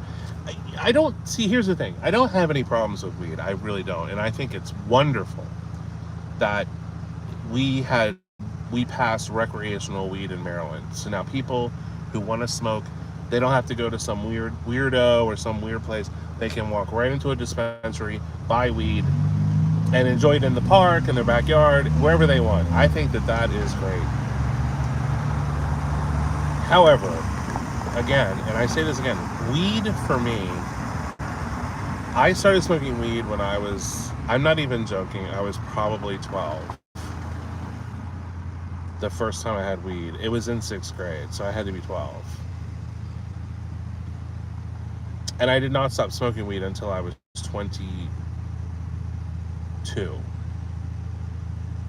And I just stopped. No, it was earlier than that. And I over the years, like, hey, when you're in Denver, you know what I mean? Like, I've gotten high a couple times when I was in Denver. But now this is like Denver here now. It's the same thing. It's recreational weed. You can just go in and buy it wherever you want. So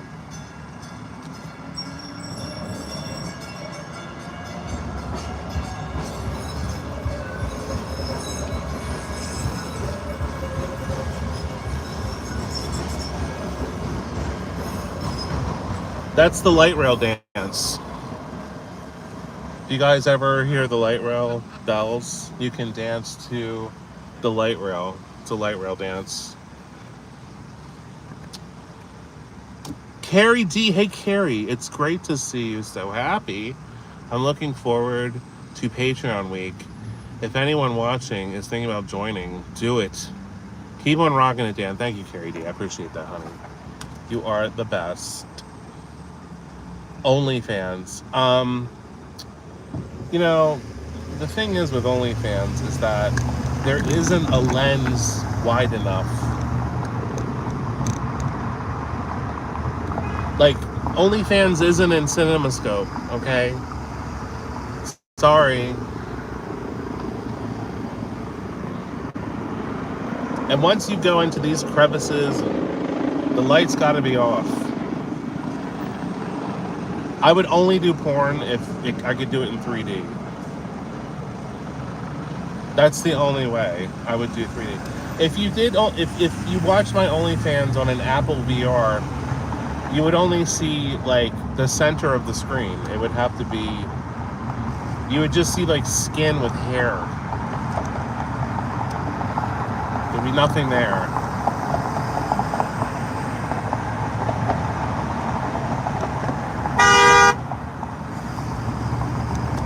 People don't know how to drive. It is really congested up here. Please don't have a red light camera. Okay, good. Alright. We're downtown in downtown Baltimore now. Look at this. Downtown. Look how hopping it is. There's about 100 people here. There's more people watching this stream than there are in downtown Baltimore right now. Topher's Car Tales. Again, thank you, Topher. The Real Life Shining video is still one of my all-time favorite YouTube experiences. Just saying. You know, Topher, that is... that all just came together perfectly. I don't know how it happened. It's just one of those things where I was not... I don't even think I said, let's film the hotel. I don't even think I said that. We had been drinking a little bit, and I said, oh, let's, make a video. And we started filming the hotel,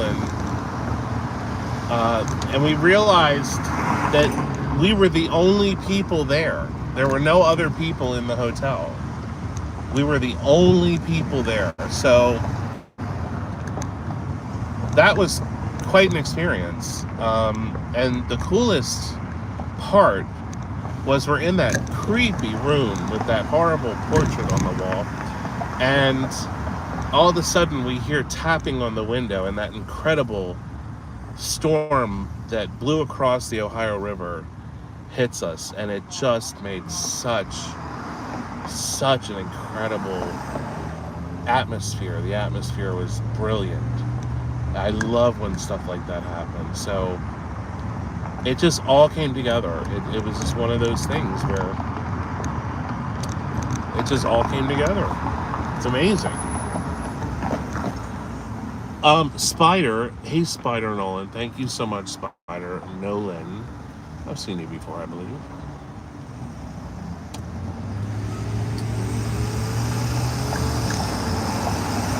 So here we are at the end of, well, we're not at the end of Pratt, but we're kind of the end of Pratt in downtown Baltimore. I want to just drive over to the east side for a minute.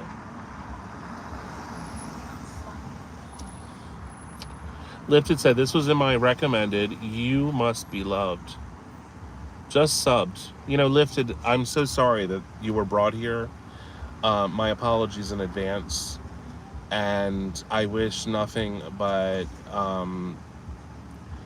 basically recovery after you've seen this channel. I hope that you're not damaged or have nightmares. And by the way, just a couple, I would say just about another month, 2 months of eating, this live stream will be coming to you from a hospital bed that is installed in my apartment that can hold up a walrus-sized human being. I will be in a walrus hospital bed with elephant feet. I'll have those epidema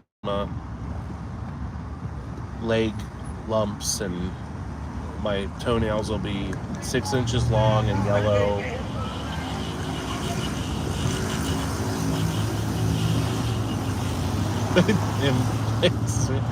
It'll be a whole new Saturday night.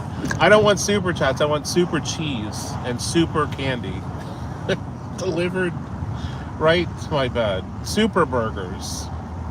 Forget the chats. Fuck that. I want the super high caloric foods. Super Taco Bell, super McDonald's, whatever super soup. Even just super soup would be fine, as long as it's a very rich, creamy, cream-based, high cholesterol, greasy soup.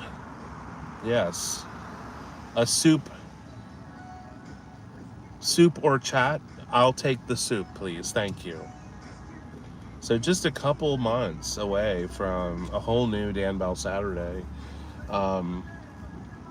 Where I'm bedridden and surrounded by garbage and chicken bones. And my comic relief is a nurse. A nurse. I'm like, nurse, I just took a shit. Come clean me up. Nurse, come clean up my shit. Oh my God almighty. What is wrong with me? I mean, seriously. Like, when did this happen? Why have I always been this horrible? I've always been like this. Always. But I'll tell you something. This here is... So, you all saw the Perkins home video here on the Filmic channel that I put out a couple weeks ago. This is we're here at the Perkins homes, and this section.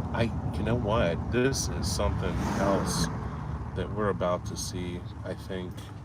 Oh my God! Would you just go? So up here.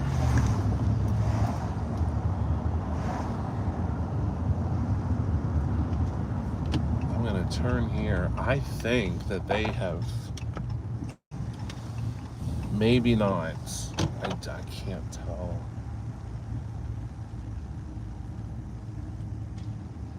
So here on the left is the houses that the area that we were kind of exploring.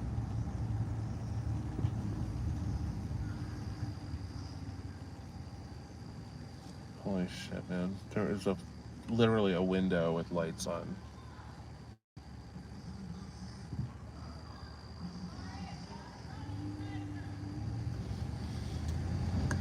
And that girl, she's playing her music. Oh yeah, they definitely tore down. See over here, look.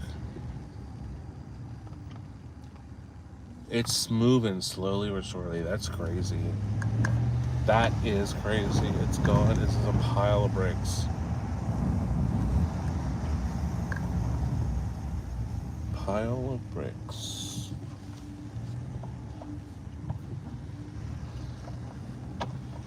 This looks all different because it used to be on the left here. There was all those rotten old houses just sitting there.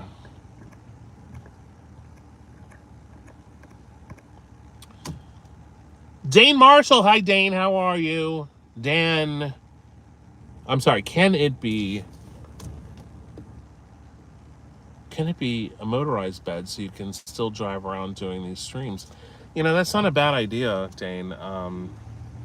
You're saying that I actually take the bed on the street and make it, we still go on the streets, but with me comfortably tucked away in a bed designed for someone who is 800 to 1,200 pounds.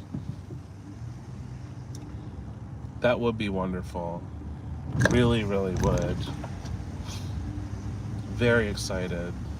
You know, the sort of the next phase of my life is the get back in shape, that kind of thing. But I'm not going to talk about it because the reason I'm not going to talk about it, number one, because it's always used against me if I don't, if I don't lose the fucking weight in like 5 minutes, everyone's like, oh God, he can't do anything. He can't do. So that's why I don't mention it that often. And I'm not going to. I don't want to end up like, what's her face? Like Amber Lynn Reed, who's been on a diet for like, she's like, oh, I want to lose 200 pounds. And then in 2 months, she gains 200 pounds. Amber Lynn Reed.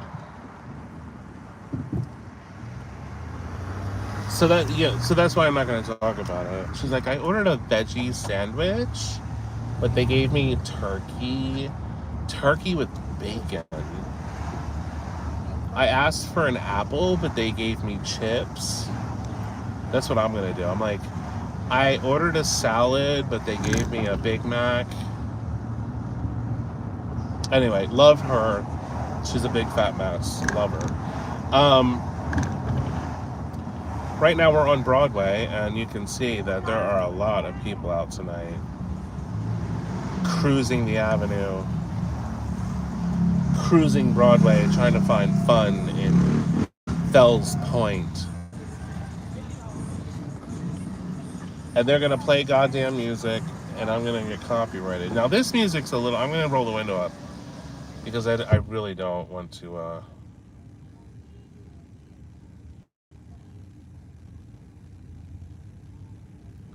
I really don't want to get a copyright strike here.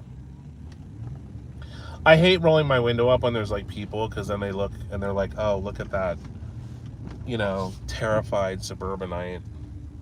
But that's not the reason. It's all about copyright. It's copyright. This is my old liquor store. I miss drinking. Now, I explained, I think last week, maybe I don't remember, but I'm so dedicated to not smoking. Like, August 21st is my 1-year anniversary of not smoking a cigarette. Quitting this time was fucking hell. It was the worst shit I have ever had. I don't think there was a moment in the day that I was like, there's a cigarette. Just go get a cigarette. Just cigarettes. Let's have a cigarette. Let's grow tobacco. We'll grow our own tobacco and make our own cigarettes. I mean, it was literally that fucking desperate, crazy. So I tell people, oh, I quit drinking and smoking, and people are like, oh, he's an alcoholic. He quit drinking. He's finally free of the booze. I didn't quit drinking because I had a problem drinking. I quit drinking because every fucking time I have fucked up and smoked. I've quit 3 times. This is my 3rd time. I failed. Not failed, but I would say caved, because one time I quit for 2 years. The other time I quit for 8 years. So this time I need it to be forever. But I quit drinking because both times that I fucked up, I was drunk. 8 years I didn't smoke for 8 fucking years. And I remember I was in Denver. Let me read this super chat real quick. Grice 107 again. I just got visions of an elderly and dementia-ridden Dan laying in a nursing home and occasionally yelling, thanks for the super chat, at terrified nurses.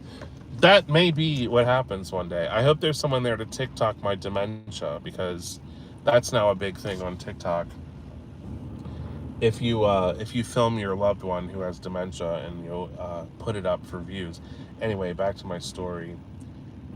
Every time I had fucked up by quitting smoking, it was because I was having a drink or drunk. I was in Denver. I was partying with these guys who I met. Because I stayed in Denver for like 3 or 4 months. I was on the road and I loved Denver so much. I was just like, fuck it, I'm staying here. So I started paying weekly at a hotel and just staying in Denver. And I met all these people, and so I started going to parties and hanging out. Anyway, these guys came to my hotel room. We were partying one night, and they came over. And I either had booze or we went and got booze. I can't remember, but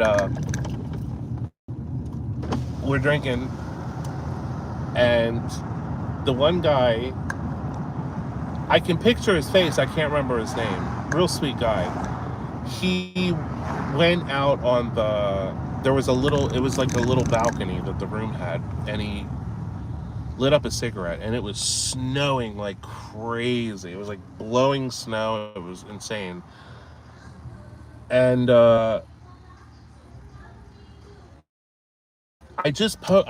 you can have one cigarette. So I asked him for a cigarette. Nick, his name was Nick. And he gave me a cigarette. He's like, I thought you didn't smoke. I was like, I'm just gonna have one. I smoked one cigarette. I was dizzy. I was like, whoa, whoa, whoa. And then 10 minutes later, I'm like, can I have another one? It was all over. Because then I was like, I'll be back. I went and bought a pack of cigarettes. And I said, we'll just smoke these. And then tomorrow, when we wake up, we won't smoke anymore. Well, that was about as successful. That was about as successful as Truth Social. So I I and I smoked from that time till now, almost a year ago. But I quit drinking because of smoking. I can't drink and not have a cigarette. I think it is literally impossible. I don't think I could do it. I remember a few times I'd have a glass of wine or 2 glasses of wine somewhere, or dinner or whatever, and I would crave cigarettes all night, and I'd have to go to sleep. I'd be like, I gotta go to sleep, because the cigarette craving would just kill me. But I can tell you what, I feel so much fucking better now that I quit. I don't want to smoke ever again. I made it a year. I don't ever want to have to go through quitting again. That was the most miserable fucking experience. This time, it was 10 times worse this time than it was the other 2 times. 10 times worse. All right, let's see the super chat here. And this is from Fearsome Hero. 1 stiff drink in, and I'm going to go talk to a horse about peeing like a man in Death Valley. I like the imagination of the audience writing these comments that make absolutely no sense at all. They are pretty funny. I know him. That was my friend. Shit, I should have said something. Huh. John. His name's John. I haven't seen him in a while. So yeah, I quit drinking because of the cigarettes.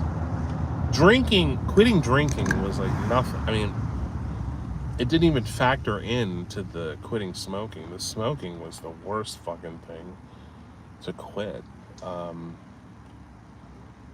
I didn't vape. Vaping it's just not. I know people who like to smoke glycerin or whatever the hell you're smoking on those things. I know people are like, oh, it's so healthy. There's no way that is healthy, smoking vape. I cannot imagine that's healthy. If it were healthy, Philip Morris and RJ Reynolds wouldn't own vaping. Do you know what I mean? It's just, I don't know about the healthy vaping thing. But a lot of people were like, oh, you should vape. You should do the patch or nicotine gum. I didn't do any of it. The most success you're gonna have quitting smoking is doing it cold turkey with no vaping, no nicotine gum, nicotine patches, none of that stuff. It's just get it out of your system. It's the best way to do it. But I feel for you if you're trying to quit. It fucking sucks. It sucks so fucking bad. My friend Libby is she was talking about how she quit on her Instagram. Libby Higgins. If you guys don't know who Libby Higgins is, she is that video that came out where this lady is like, "Excuse me, bitch." She goes to McDonald's. They don't offer her the second McRib, and she's like, "Excuse me, bitch." That's Libby. I love Libby, but she quit smoking recently, and she's having like, she was saying, she was in her car, and she's like, "God, these long drives are miserable." There were other things, you know, what I did when I quit. I could not have sex. Couldn't have sex. I tried once, and after I had sex with my sister, I said, "My God, Pam, I can't, I can't do this. I'm gonna smoke." No, I'm just kidding. It wasn't my sister. It's so sick. It was my grandmother. So anyway, so I quit having sex. I literally dreaded having dinner because after I dreaded any meal because I knew after I would eat that I would want to smoke a cigarette. I dreaded every meal. Um, there were a lot of things I had to stop. Coffee. Oh my God. I had to stop.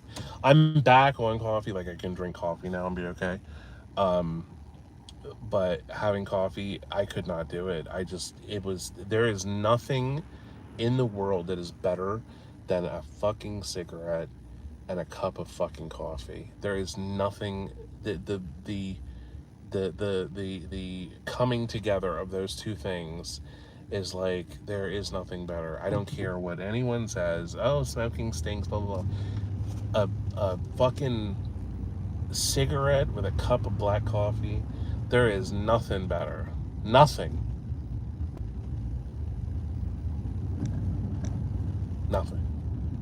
So I switched to Red Bull and drank Red Bull for like 3 months, 4 months, and then I had to quit drinking Red Bull, and I slowly switched back to coffee. So now I don't do energy drinks now, but at the time I could take a Red Bull, guzzle it down, get the same amount of energy I would get from a coffee. And I was so fucking tired when I quit smoking because the nicotine I think it just gives you a kick all day, so you're like kind of up and going.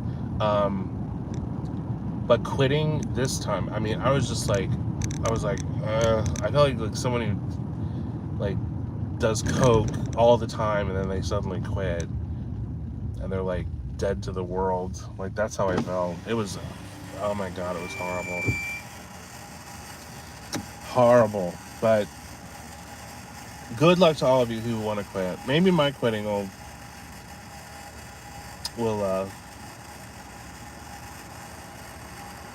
you know, inspire some of you to quit yourselves.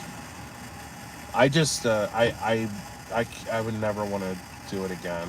I think if I started smoking again, I probably wouldn't quit, because a year ago, I mean, even before that, I just relegated myself to saying this is what the rest of my life's going to be like. I'm going to just be a smoker because I couldn't imagine myself quitting. I said I don't have the mental strength to do it, and everyone does. Doesn't matter how bad you smoke. Everyone has the mental strength to quit. Now, let's talk about where we are right now. Enough about smoking. We've talked enough about smoking. People, we're at 850 likes. Wouldn't it be fun to get to 150 of you bastards to click on the thumb button, the up thumb, before I click on the up yours button? Click the fucking thumbs up button. How many fucking times do I have to tell you to click the button? Okay. Old video, very old video.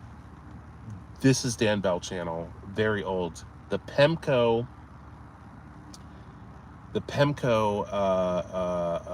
ceramic factory.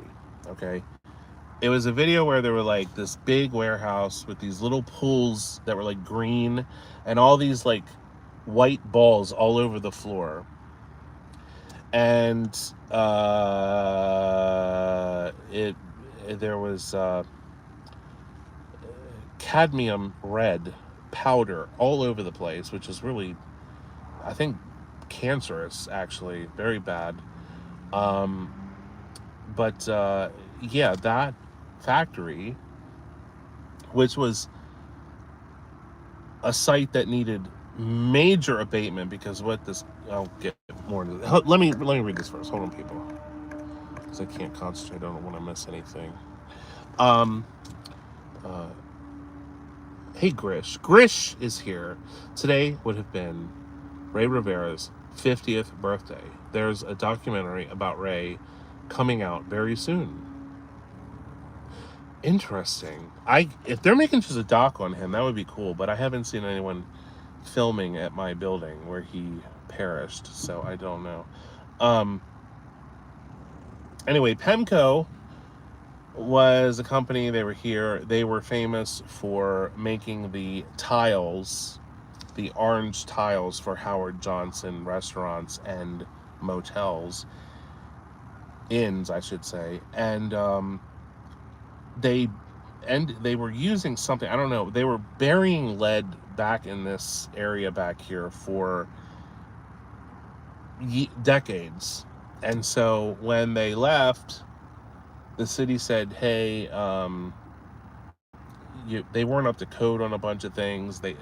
So they just left. They moved to Louisiana and left their entire factory here to rot, along with the lead and the poison that they left in the ground. So now the entire site's been abated. It's all it's been abated. The factory's gone, and now it is stores. It's a shopping center. But let's have a look here. Look a little bit around this place.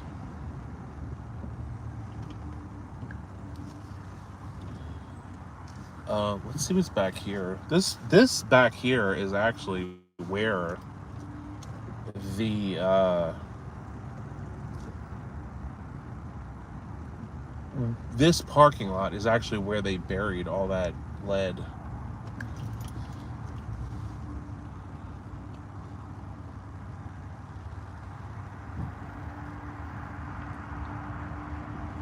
So this at one point was just a giant hole.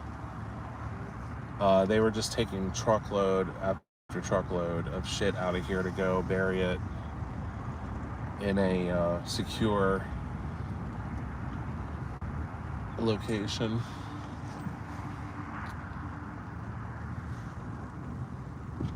Oh, look at the little bunny rabbit. Oh, it's Toxic Bunny. Look, there he is. Lower right hand of the screen. Little Toxic Bunny. Come on, Leadfoot. Cross the road. There you go. There goes Peter Cottontail, hopping down the bunny trail. Hippity hoppity, Easter's on its way. All right, I am having a mental meltdown here. I hope I can get out of here. I'm not sure what this road is. Next to me here on the right appears to be apartments.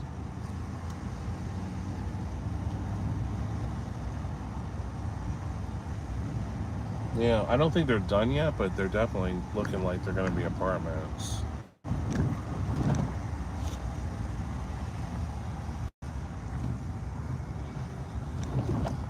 All right. And here's more retail space here. It's not finished yet. But, I mean, this is like a prime... Oh, my goodness. Look at that. I can't get out. This is like a prime location for retail because right across, well, first of all, this area needs retail. Second of all, across the street is Bayview, Johns Hopkins Bayview. So a lot of the people who work here, who work there, can come over here for, you know, have lunch or dinner or whatever. Go grocery shopping, etc., etc., etc., etc.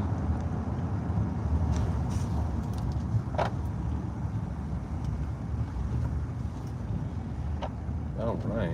So I'm not sure why they don't have the other part of this blocked off, but whatever. All good. Yeah, they have like literally like construction supplies that I could like I could literally load this truck up with construction supplies, no problem. Like probably like a pretty large amount. Which if I were like a crackhead would be incredible, but I would just go to Home Depot and be like, hey, you guys need fucking pavers? You guys need fucking 2x4s?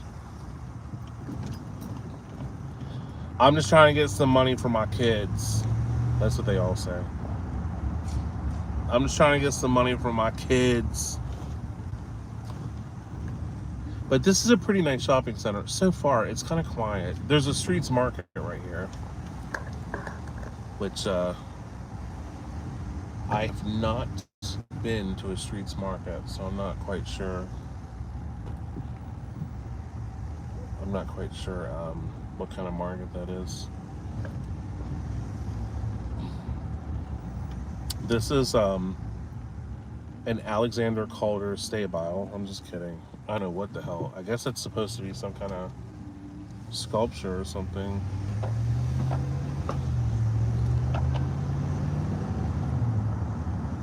Anywho, we go along here.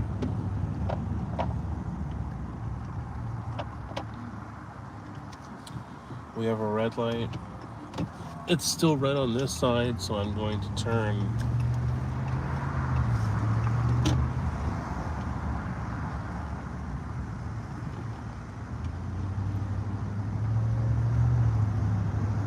Seasons Pizza is another place. You know, Dylan took me somewhere. For those of you who know Dylan, he used to be on here a lot, but he got sick of doing live streams, so he doesn't do them anymore. But he runs thisisdanbell.com. We talk every day. Love Dylan. Anyway, he took me to some pizza place. I can't remember. Speaking of fat, being overweight, we went to some pizza place. It was magnificent, and I gotta ask him what pizza place that was. Oh my God, I'll never forget that pizza we had in West Virginia. There's a chain in West Virginia, a pizza chain, that I talked about that is so good. I cannot remember the name of that place. Damn, what was the name of that pizza place? Does anybody know what place I'm talking about? It was in this. I know that we met the owner. The owner was actually at the location we were at. And it was a little town in the middle of West Virginia, like in the middle of nowhere. And let's see.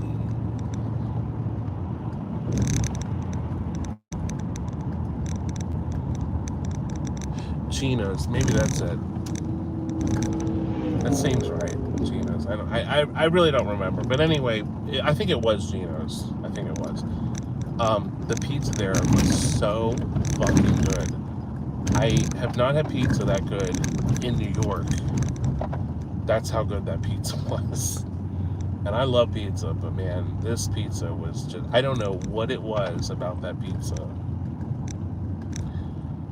But it came fresh out of the oven. It was hot. It just was so delicious. I'm hungry.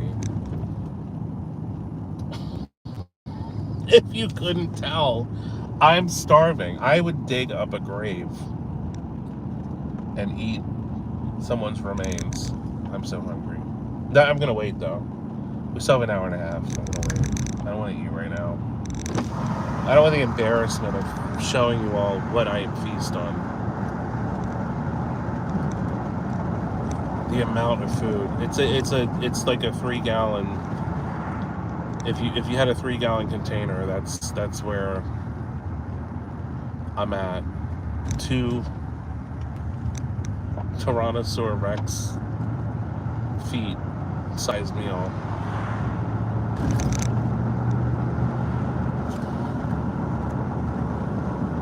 Okay, for some reason, this phone is saying that it is 10%. I mean, I have to plug it back in again. That's what it is. We're going out here to East Point Mall. We're going to go past East Point Mall. I want to check out. I want to see if we can just drive around and look. I don't know if we've done this either. I can't remember from week to week what the fuck I'm doing on these live streams. Because I've only done 3 so far. The old ones are gone. Both thankfully and regretfully. But,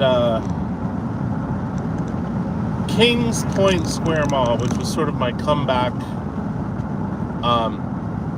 Kings Point Square is shopping center up here, across the highway from the shit stinking sewage treatment facility. Is now complete. It's where Ames was. Ames was there. Has been completely leveled. And I don't even know if you can drive onto the property. Even the furniture store is gone. I can't. Let's see. Is it right here? Is it right here? Is it right here? Shopping center. Oh, the smell of feces. It's so erotic. The smell. Oh, it's horrible. Okay, there's a fence up, so we can't get in.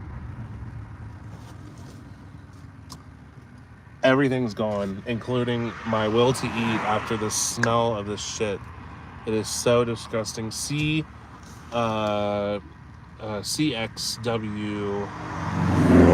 429. Meal for 3, more like meal for me. That's exactly right. That's completely exactly right.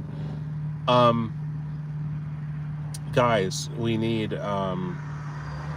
approximately 67 people to like this stream, and we'll be at 1,000 likes.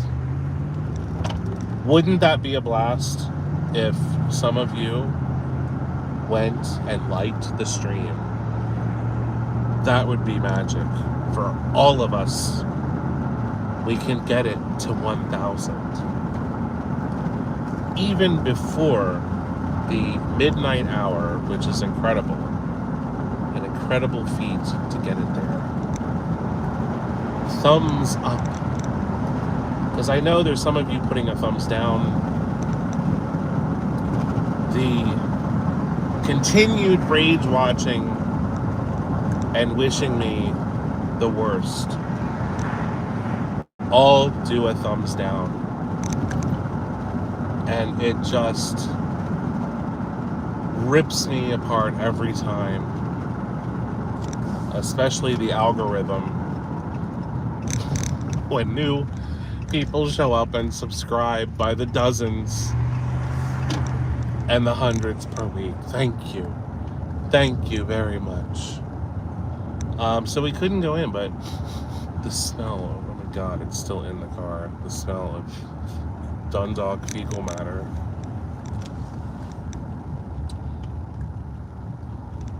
Dundalk fecal matter. Look, we hit 1,000. You all, so easy. No, we didn't. That's the... Oh, we're almost at 1,000. I think we're 40 away. No, we're 12 away. I can't tell. Keep liking, please. If you haven't liked it yet, like it. It really helps. It really doesn't. It's just, I feel completed. My ego is completed and fulfilled once I realize that 1,000 people have taken time, have just glanced down at that thumb while watching the stream and pushed that magic button for me. Thank you. Thank you. I really appreciate it.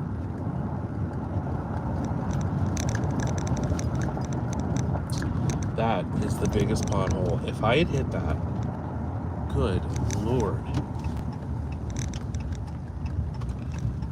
Okay, this is a commercial gas station, so I only put in a little bit of gas at the gas station tonight because I did not want you guys to have to wait. It takes so long to fill this truck up with gas. The gas engine in here is like, the gas tank is probably like 500 gallons. It's ridiculous.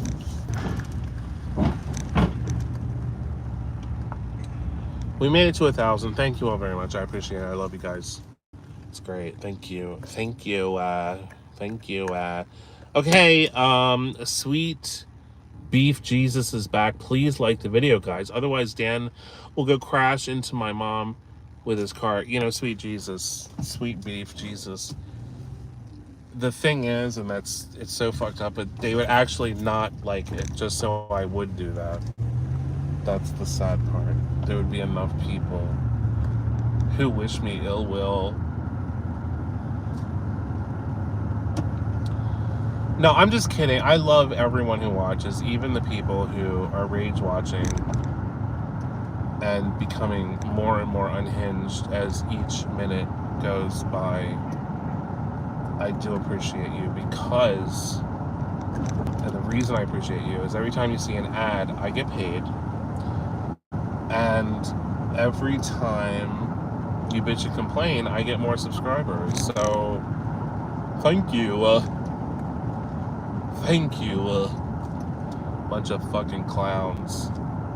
Clowns. Okay, so you know what? I want to get. I know where I want to go. First of all, the person in this car has the brightest headlights I've ever seen. Thank you for turning. Good Lord, are they on? They must have them on. Where are we? Where is this? I know where we are. Wait a minute. No, I don't.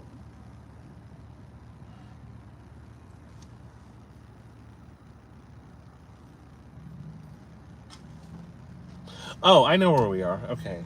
All right, I know where we are. Thank you. I figured it out. I know where we are. I know. I know where we are. Okay, air. What does it say?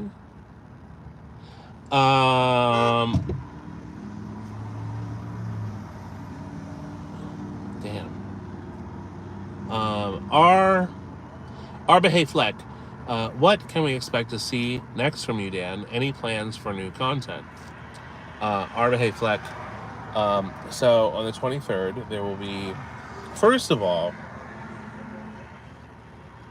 I hope it lasts. My goal at this point, because I'm coming back for more growth and to get my channel back in order. I was sick, needed some time off. I'm back. The goal at this moment in time is 2 videos a month on the Film It channel, this channel, and 2 videos a month on the main channel, the This Is Dan Bell channel. That is the goal. Now, I don't know if I'll meet that every month. I hate even mentioning it because probably next month I won't do it, or I won't accomplish it. That is the goal. I just the creative juices flow. They flow. I have more ideas than I should be thinking about. I need to kind of put down the ideas and then concentrate on one, which I do. I always write down. This is what I'm telling you guys. This is very important, especially for you creatives out there. If an idea comes to you, it doesn't matter if you're driving, if you're sleeping, if you're taking a shower, if you're sitting, vegging out, watching television. When an idea comes to you, do not in your head say, I'll remember that, because you won't remember it. That's money right there. Get your ass up. You can put it on your phone. I sometimes text these ideas that come to me.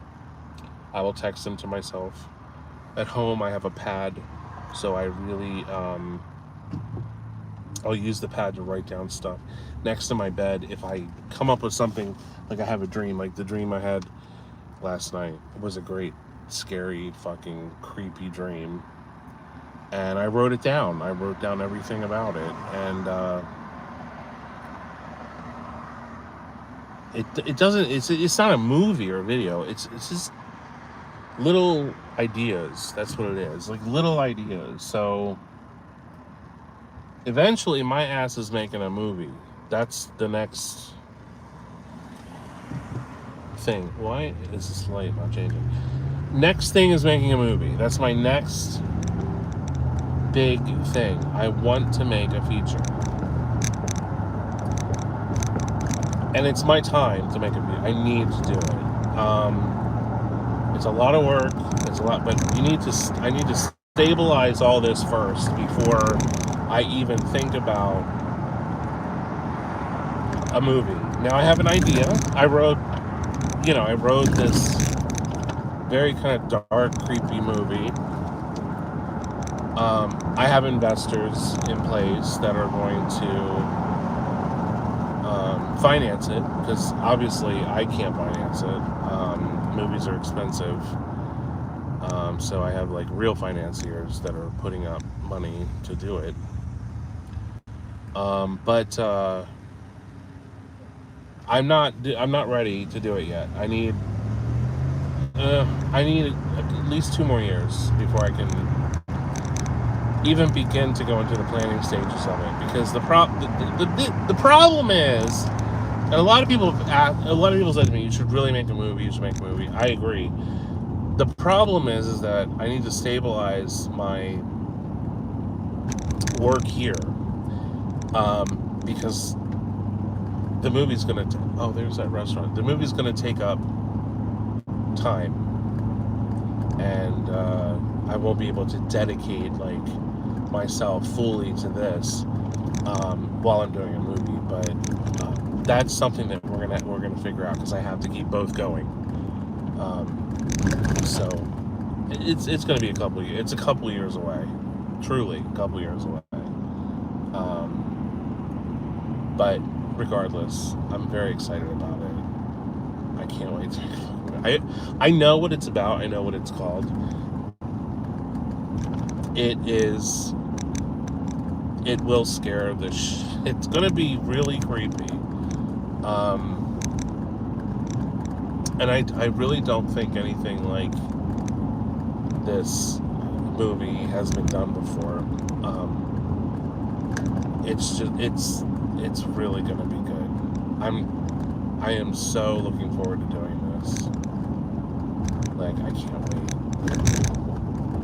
I want to get back in the festivals again. I want to play festivals. Like, I miss playing festivals. Like, there was so much fun playing film fests. Like in Chicago and New York and Baltimore and DC. Like, I used to play my stuff around. It was so much fun. And internationally, too.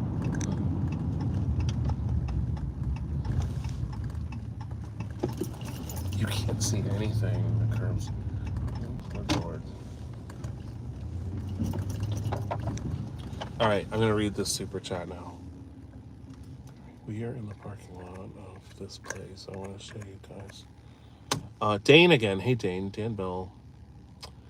Lost in the Backrooms would be a good movie. I'm worried that might actually happen. Dan, be careful in those dead malls. Dave Marshall. I'm not. I think the kid who does those incredible backroom videos has gotten a deal to actually do a full feature film. I will, of course, be interested to see it, but I don't know how you would flesh out that idea and make it palatable to general audiences. YouTube's a whole different thing than actual, like, people who go to the movie theater and see movies. But if they just want to aim it towards YouTube, then that's fine too. But it's also kind of weird because it's kind of like, it's a fad. Like, it's not things online, like they're a fad for, like, if it's something strong like Backrooms, it'll be a fad for 3, 4, 5, 6 months, maybe hit a year, but eventually it kind of fizzles out. The guy who made those videos did I mean, how impressive is that for, I think the kid's like 16 years old or something. It's an amazing feat for someone who's so young to make something so incredibly creepy. But directing actual people and really hitting the cruising on the popularity of that topic. If it came out in a year from now and we're not thinking about Backrooms anymore, is anyone going to be interested to see it? It's a fad. It's a fad. And to me, honestly, I think that it's a better off a YouTube fad than a I think it's better off as a YouTube video than it is like a feature film. I think a feature film it's going to be iffy. But I don't, of course I don't wish, of course I don't wish like anything, like I want the movie to succeed.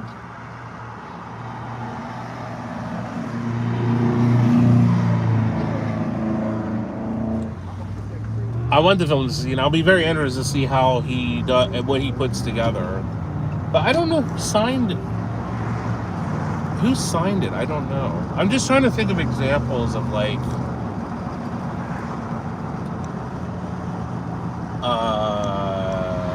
well, here's an example. You talk of the YouTube thing, okay? The YouTube thing, YouTube is very strange because it doesn't always parlay into motion pictures very well. Example, Shane Dawson. Now, at one time, believe it or not, Shane Dawson was like a hot commodity on this website. They decided, a movie company said, oh, we're going to get all these kids to buy a ticket to see a movie directed by Shane Dawson. They gave him, I think, $2 million. I don't know how much money they gave him, but gave him the money. He made a film called I Have Cystic Acne. What was the movie called? I can't remember. I'm a Disgusting Redhead. What was that film called? I'm a Predator. Vile. I fuck cats. I can't remember the name of the movie, but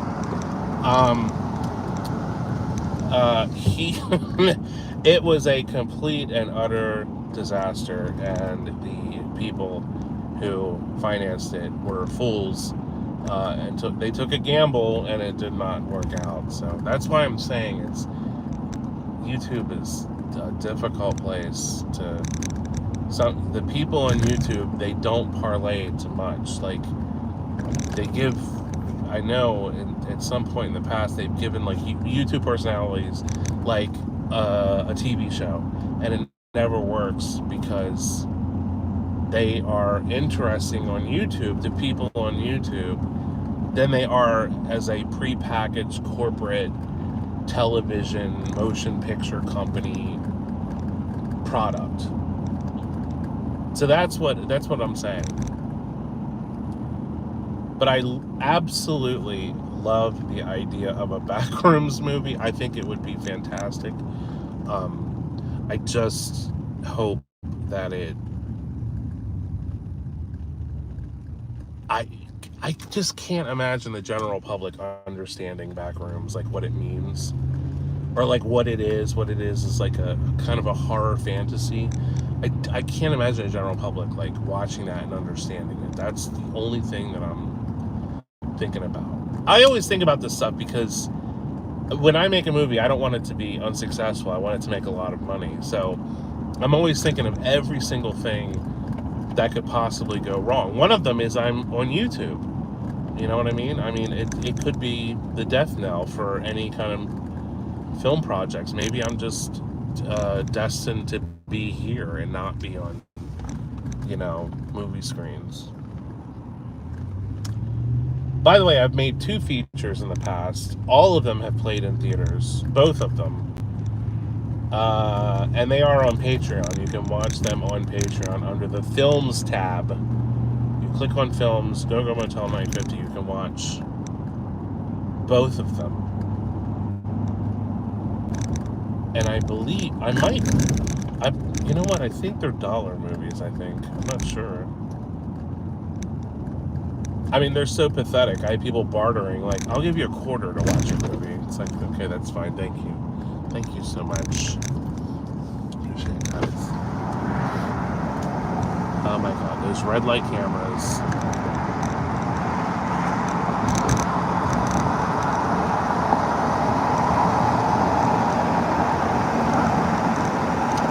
There's a super chat. I want to read it. I'm trying to get to it. And this is the perfect night for fucking cruising around. I mean, it's just such a fabulous night. I think it's Arahe Fleck again. Dan, what's the most frightening experience you've had while filming on this channel?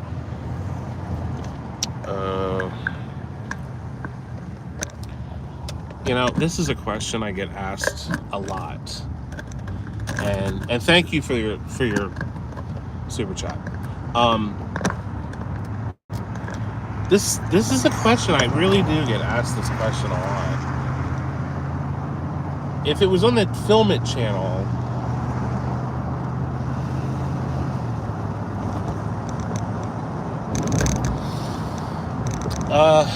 oh my God. I mean, there's so many videos on here that it's hard for me to remember actual moments. I know that the one place I really got creeped out was oh, by the way, if you want to see the Backrooms, you haven't seen it yet, it's the guy who made it his channel is Kane Pixels. KANEPIXELS. And he's done more videos, and I'm glued. Fucking brilliant. This kid is brilliant. Like, he's on the level. Like, he is. If he sticks with this, he will go very far. He keeps coming up with ideas like that. I mean, just stupendous. So back to scariest moment on this channel.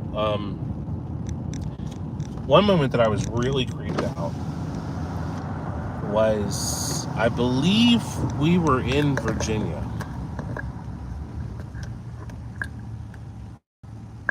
believe we were in Virginia. Stay. We went to it was an abandoned motel.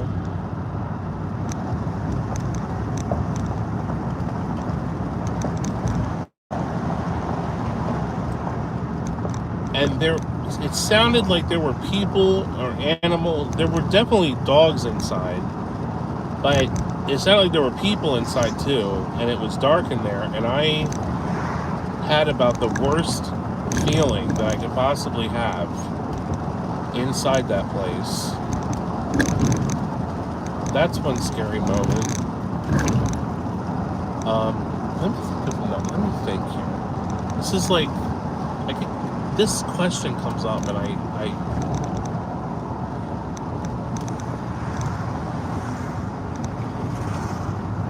the Film It channel.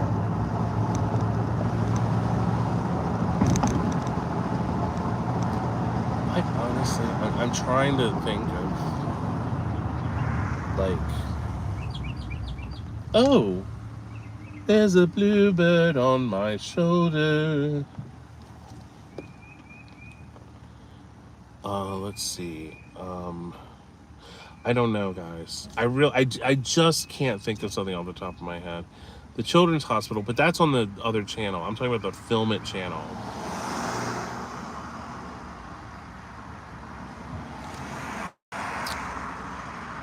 Oh, the one where, yeah.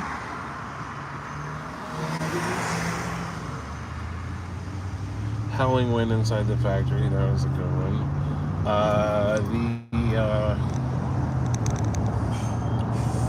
The one where there was a gunshot and I had to put that girl. That actually, the beginning of this live stream when we're at Mardix, that's where that happened, right next to Mardix. I put her. She was somebody who won the ride along thing that we used to do on Patreon. I stopped doing it because I came to my senses after an incident where I really felt like my guest was in danger, and I said to myself, I don't even have fucking insurance to cover. Like, if something happened to somebody, I don't have insurance. I think I made we had them sign a waiver, but I said I should get insurance, and then the insurance was like out fucking outrageous. It was like insane for the amount of insurance.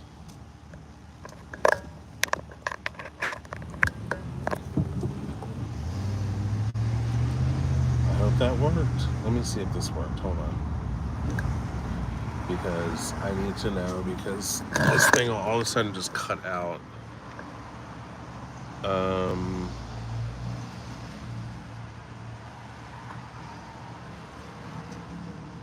Okay, it's working now. Sorry about that. Oh, no.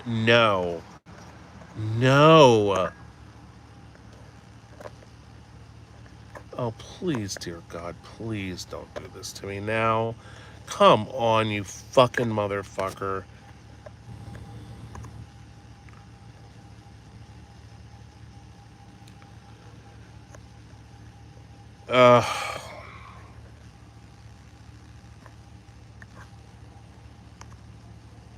Everything was fine on here, and now it's fucked.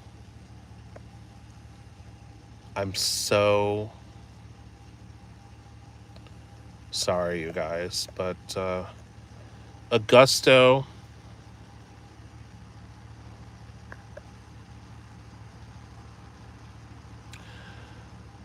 Oh, never mind. Somebody. Oh, okay. I thought it was I thought it was one of the. I thought it was one of the super chats, but it's just some idiot who got blocked. So never mind.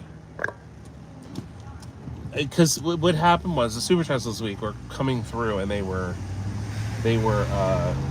crunched, so you couldn't read them. And I hate when that happens, and it really ruins the magic of the stream, because this is nothing more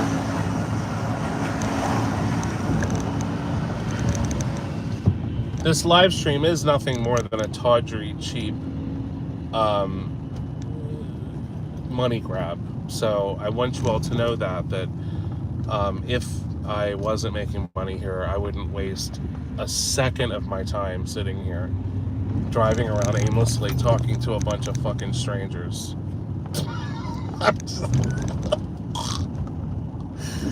This is just a cheap way to Oh my god. You know, I say that. It's so funny. I say that, and then there are people who get upset that I say, like, they think I'm being like I'm being serious. Like, I would seriously say that. That is like the most ridiculous thing, but what am I gonna do? Hatsby, thank you very much.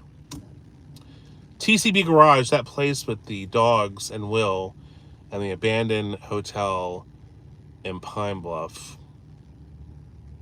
But again, the abandoned hotel in Pine Bluff, although terrifying, is not on the Filament channel. I'm trying to think on the Filament channel what would be the most frightening experience on the Filament channel. You know what? I gotta sit down. I gotta sit down and look at the things. Yeah, but anyway, listen. So I do that, and people are like, "Oh my god, how can you guys watch him? He's such an asshole. He talks about his audience so poorly." It's like, dude, it's a fucking joke. And Hatsby, thank you. It's your first super chat. And listen, everyone, I am, and this is for real, I am available for placement in your will. If you're old, if you have cancer, and you want to put me in your will, I am your best bet. I really will remember you and make your life mean something by you placing me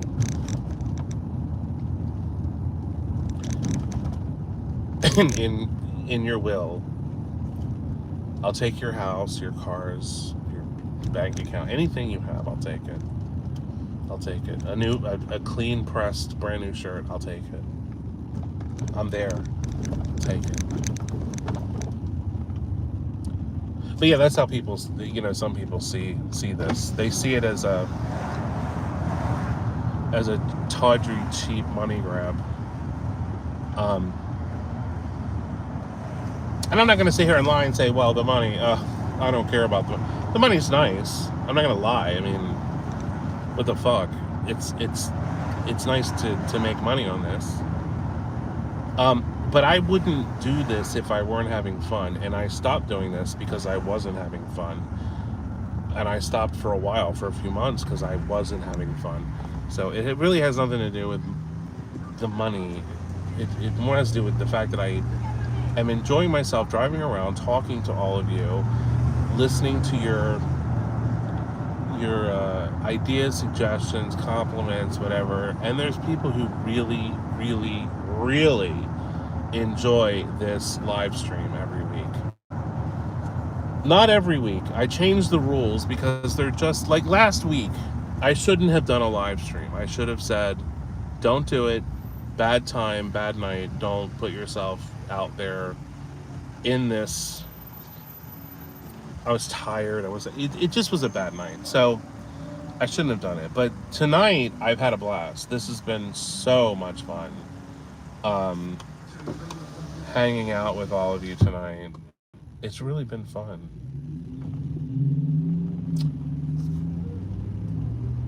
Please come to Southern West Virginia. I was just there, darling. Boy, whoever you are, darling, sir. Yeah, if you watch some of the Filament videos, the new ones are West Virginia videos that I shot along, months and months ago, but I was all through Southern West Virginia, which is like no man's land crazy down there. Thanks, Dean.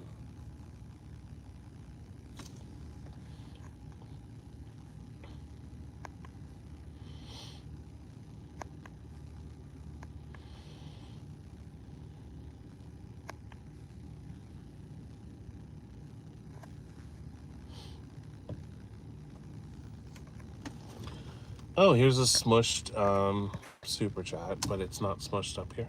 TCB Garage. We already saw that one. What the? Oh, wait a minute. This is like, maybe this is a new thing YouTube is doing or something. I gotta check this because I don't know what's going on. So I want to check it just to make sure. Wow, that sounds great. All right, I just want to check this. KFC 9, oh my god. Laughed so hard at the shoplifting joke in your TED Talk and couldn't believe no one in the audience laughed. Well, they laughed after I said that I was kidding, but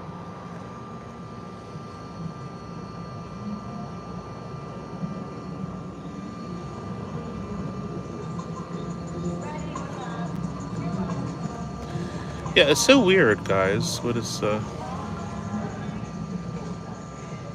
Jason, thank you.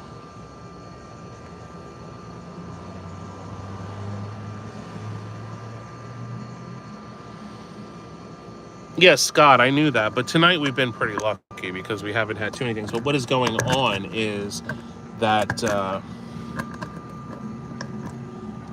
there are, did I hear that? Ready or not, here I come, you can't hide. Gonna find you and make you love me. Ready or not, here I come. Did I hear that? Did you guys hear that? That's, who is that? That's the Fugees. I heard that. I know that I heard that. Ready or not, here I come, you can't hide. I love that song.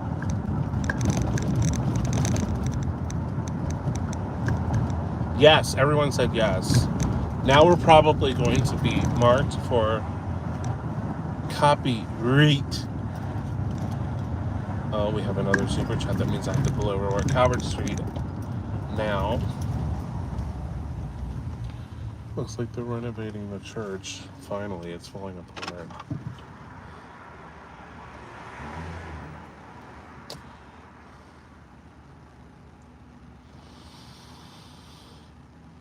Oh, Arba Fleck again. One last question, Dan. We expect to see any familiar faces. Really miss the guys from ADR. Brennan is actually coming down soon, and we're going to be doing some videos together. So that should be a lot of fun. So stay tuned for that. But yeah, Brennan and I are getting together. I can't wait. That's going to be fun. I haven't seen Brennan since when's the last time I saw Brennan? Last September? No? Yes. Like last September, it was a year. I haven't seen Brennan.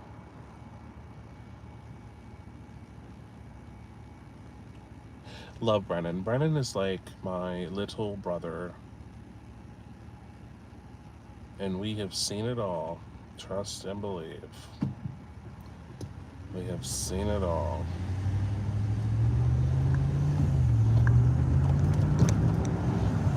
But thanks for the 5 spot. You should be able to ask questions for free, but I obviously can't read everyone while I'm driving. Stoplights I read.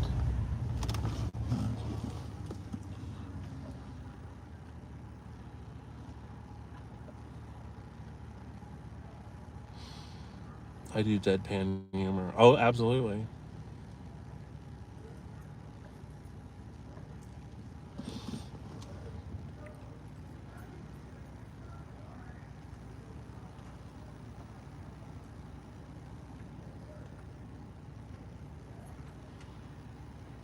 And by the way, go to Brennan's channel. Brennan has some really, really great videos. He really parlayed the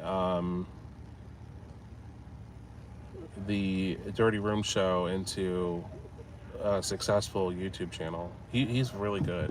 He really has turned from, just where he was kind of, his videos were okay, and now they're just superb. I mean, he really, really knows how to build tension and because I made him watch Rosemary's Baby and Rear Window, and I explained to him why those two movies work so well and how to apply that to really any YouTube video that you want to be scary. His channel is called Uncharted Travel, and yeah. So I kind of use that system. To make stuff scary, you have to have some sort of way that you do it. And for example, I'll give you guys one example. And Rear Window is one of probably the top three excellent movies, top three favorites of mine. Um, an example of what I do a little bit differently. And I probably shouldn't even say it because then everybody else is gonna fucking start doing it. But um, one of the things that you go into these, I go into these old buildings and stuff, and I you know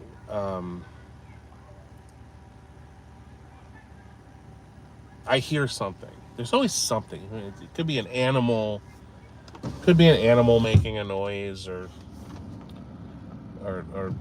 maybe there's a homeless person or something. Other people.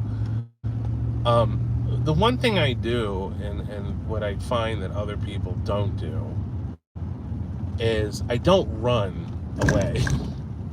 I stay on it. I film it. I let it happen, and then I'll guesstimate on the video what it might be. But there's something about a sound that you can't explain in a dark, abandoned building at night that just sends shivers up people's spine. So I never understood why. But first of all, I was so anti, like, when I started doing those kind of creepy videos. Where is that coming from? Oh, it's from the street light above. Excuse me. Let me move. Here we go.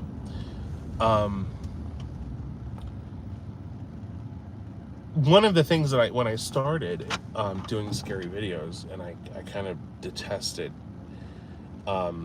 was the fact that oh, hold on. So start there. Still on this. So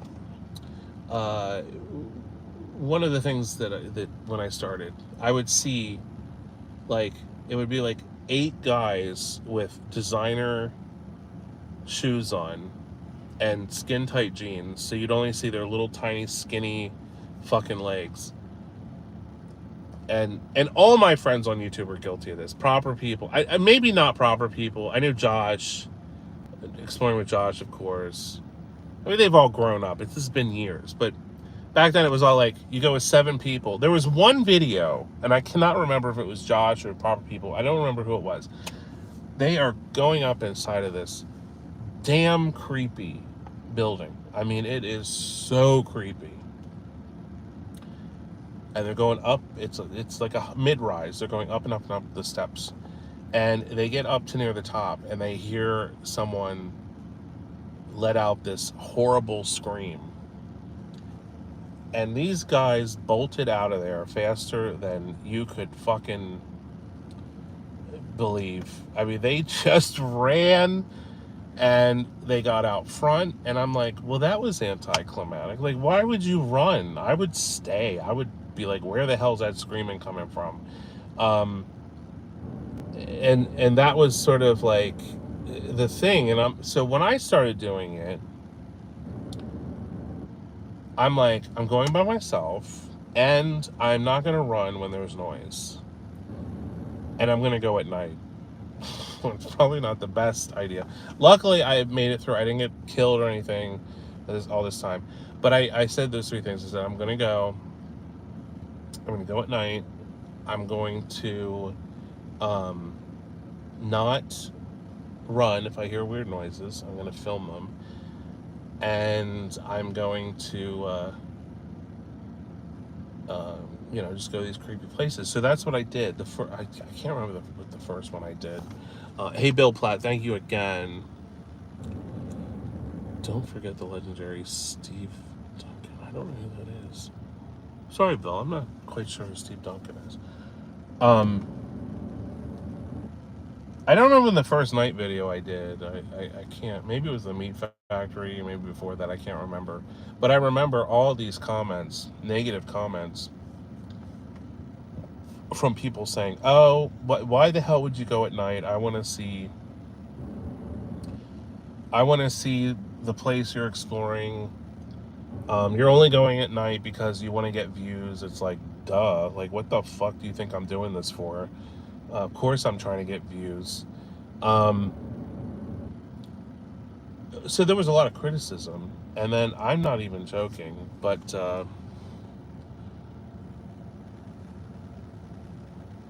I'm not even joking, but I would say about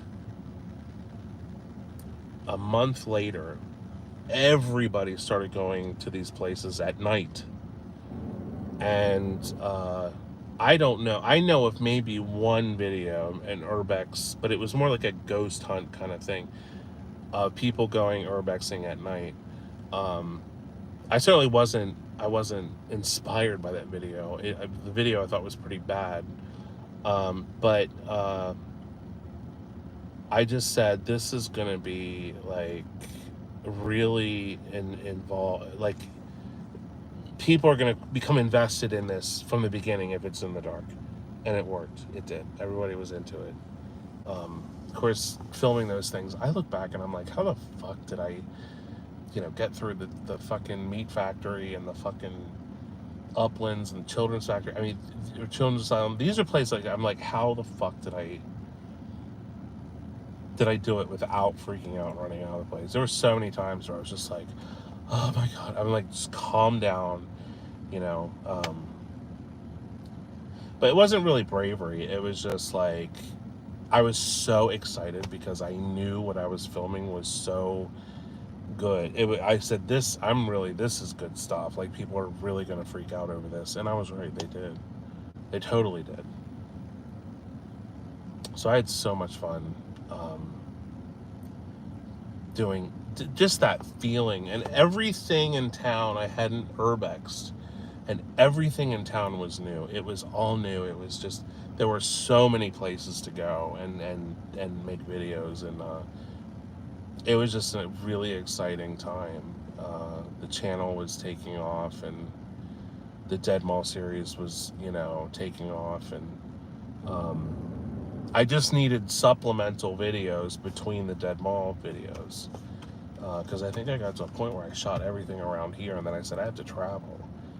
I think the first big travel I did was to Akron, Ohio, to film Rolling Acres, which up to that point there was only photographs of it, and there was a video of a kid riding his bike through the mall, but all you could see was the floor unless he lifted up the camera. I couldn't imagine biking in there with the rails gone. Like, I would have a fucking heart attack.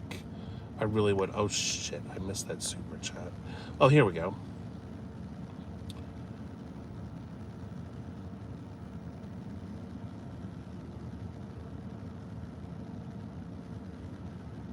I'm not answering that question, but I appreciate the super chat. Thank you. But yeah, so I think one of the things, if you're, see, the thing is now it's really hard. Like, I see people trying to start Urbex channels.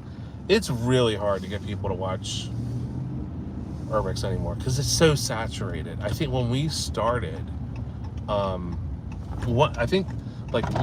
of the big things was that people were saying, like, you guys are fucking idiots because you're putting out videos and people know who you are, so these people who own these places, or the companies that own these places, are going to call the cops and you're going to jail. And I literally for years worried about that. Like, I would sit and be like, oh, this is the one that this is it, this is the one that's going to send me off to the slammer. And Fortunately, I never had any legal issues. Knock on wood. So that was a good feeling to not have any legal issues. But man, um, the shit that I've seen and explored, and it's just such a never ending. I mean, I think about all the motels and the hotels from the Dead Motel series, and the Poconos, those wonderful abandoned resorts up there, and all the malls I've been to.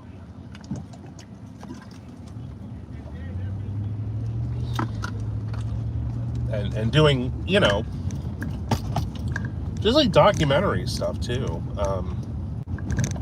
Little documentary films. I've just had such a great time doing this, and I really am excited and looking forward to coming back and doing this more. Because I truly um, love what I do. I love this. I love making videos. Like I'm like so excited to do Patreon week. I already have one video done. It's gonna come out on Monday. But I'm just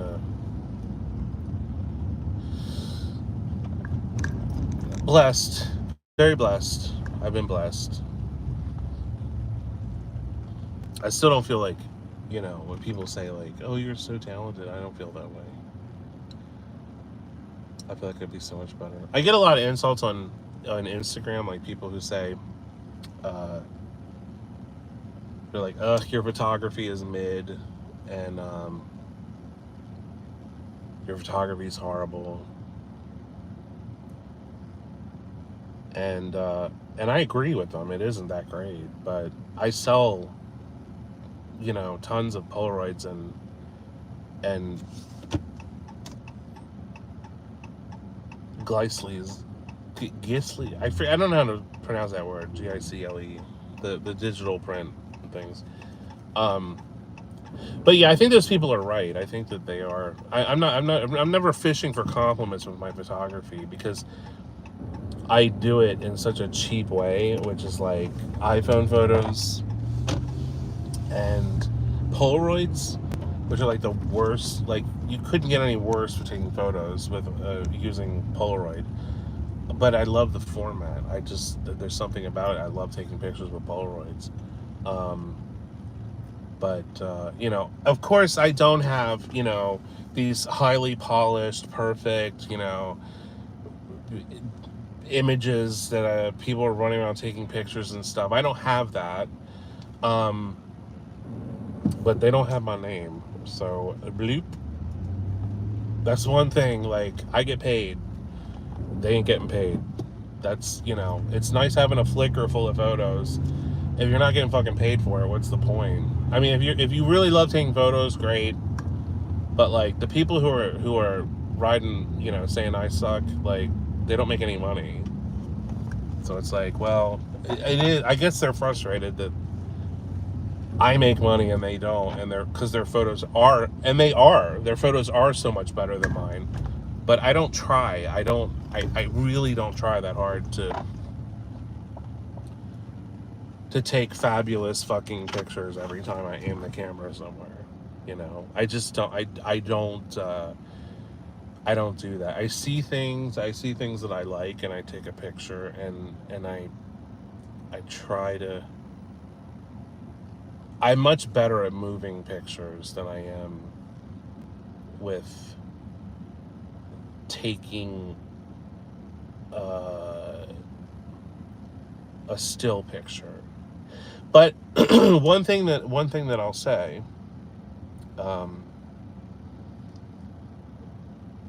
is when I tried to take professional photos, when I was using like a real fucking professional camera to take photos, I would look at them and be like, these are awful. Like, these suck. And I just wasn't accustomed to large format cameras, so they were terrible. And the photographers, the people Instagram who say my photography is awful. They're absolutely right. Maybe not to everyone, but I agree with them. It isn't good. I'm not like I'm not I'm not. I like to fancy myself as like Walker Evans taking Polaroids or Andy Warhol, but I don't even think I'm that either. So you know, but whatever. If I can squeeze $1 out of it, then I mean, what's wrong with that?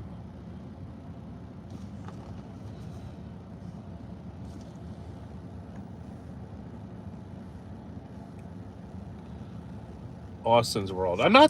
Austin's World. I'm not self-hating. That's one thing. I'm not fishing for compliments either. I agree with the people who say my photographs are shit. I agree with them because they are right. They are shit. I am much better at setting a mood with moving film than I am taking photographs. Now, a lot of people, thousands of people, have purchased my photography, and I'm always pleased when they do, and I am always sort of shocked when they do. But thousands, I've had probably tens of thousands of sales of photographs between Polaroids and printed photos. I've over the years I've sold. Oh my God, I don't even know how many I've sold. So there's that. But I think I do agree. There's sometimes I look at a picture and I'm like, oh my God, someone bought this. Like, you know. but that's just me. That's just me being critical of myself. But I do agree that I am not some professional photographer when it comes to still images. I am not like, that's just not, it's not my thing. I love taking pictures, but it's not something that I would ever get like,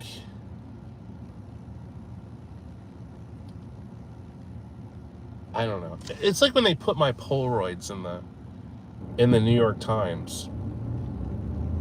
When I got the New York Times feature, and they put all of my mall Polaroids on the back page of the Thursday Style sections, and I had galleries contacting me and all this stuff like, oh my God, this is a brilliant idea, taking pictures of malls with a Polaroid camera. Nobody was doing that. Not one fucking person was taking Polaroids of malls. Now everybody and their fucking mother is taking Polaroids of malls.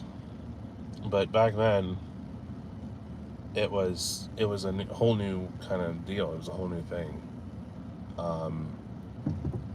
So people were really excited about it. And I had Library of Congress contacted me. I mean, it was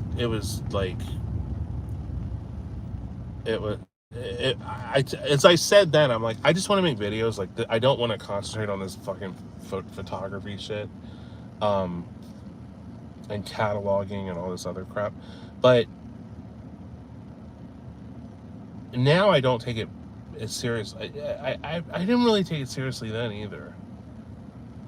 I love Instagram. I love taking pictures and putting them on Instagram. That's what I truly enjoy. As far as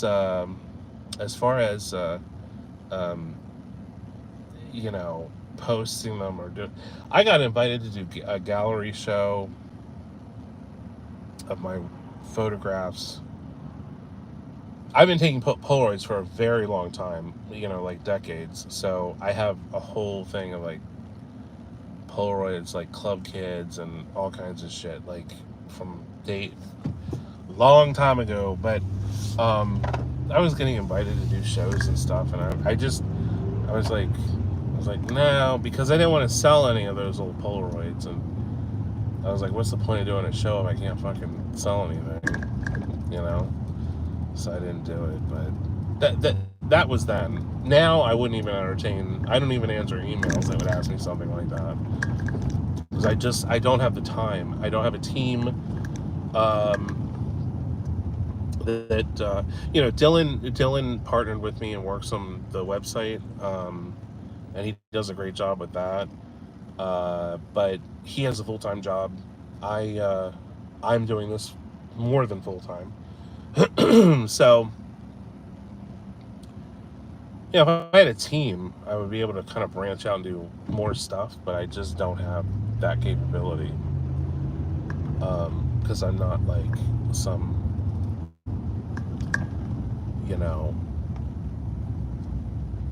$10 million a year YouTube personality.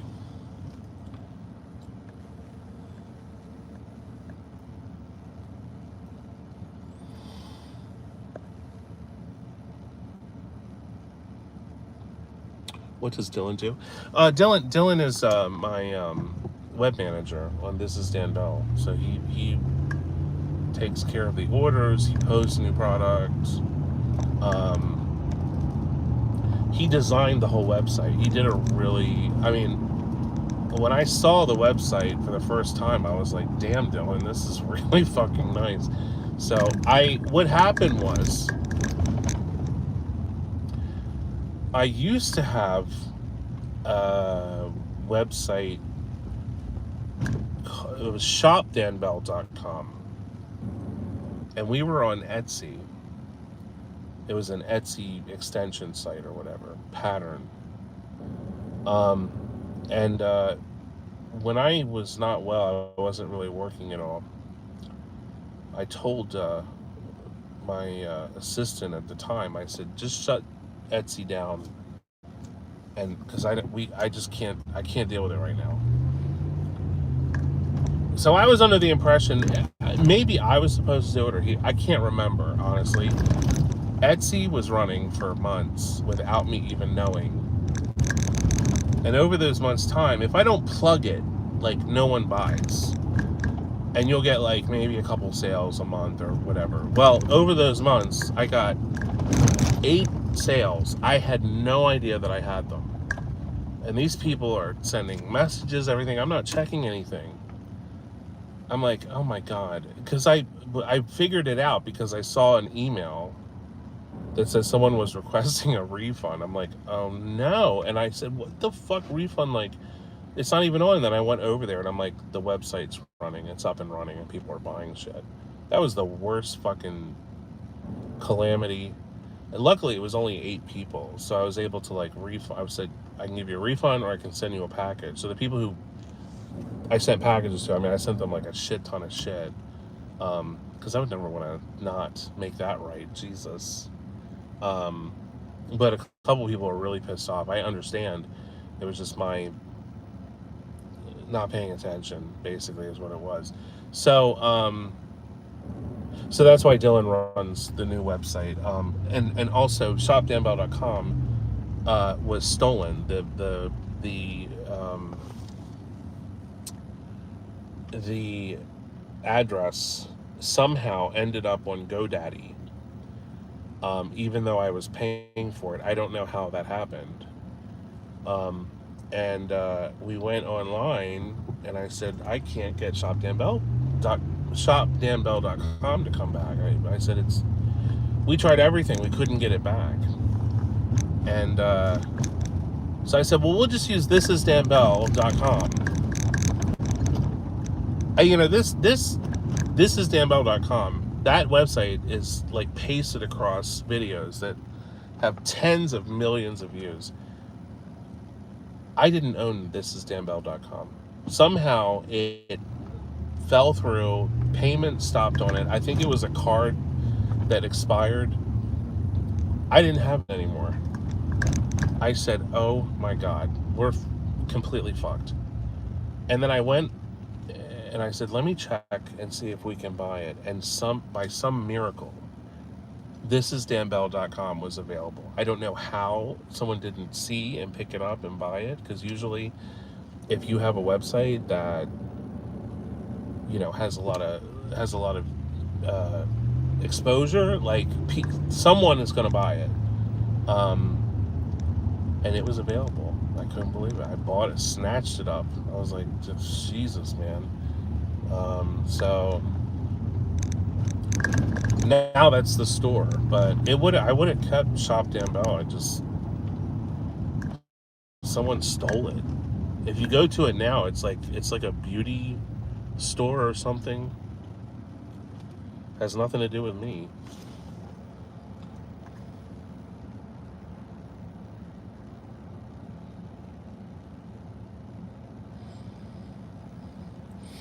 Sarah, Sarah said, did I renew my hosting and my web address? Oh, yeah. Yeah.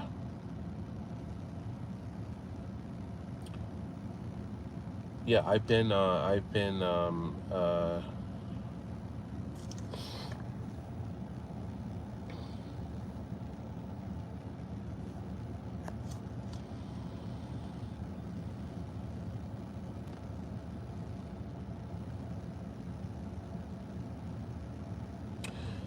sorry, I was reading a comment. Yeah, it was. I was paying for it. Maybe something happened. I don't know, but no, I was being charged. I checked. I was being charged every month for that web address. And then we went to check it out and it was gone. And somebody had stolen it, or I don't even know what's there now. But it fucking sucked. Made me so. I was so frustrated. I was like, you've got to be fucking kidding me, man. Like, what is next? Because I was just coming out of the fog. So I was like, I really wanted to, we were starting the store again. We were starting this, that, the other. Nothing worked. Everything was just behind. So we were just trying to get everything put together, and it took a while. I think Dylan, when he did thisisdanbell.com, he was working on it for fucking like 3 months or something. Oh shit, that's a do not enter. He was working on it a long time. And plus, I didn't have any product either. I had to fucking get to work and make some product.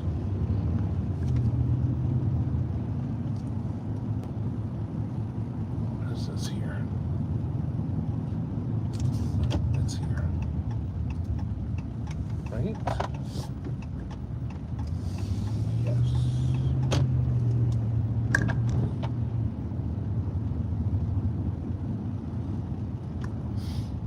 All right, you guys.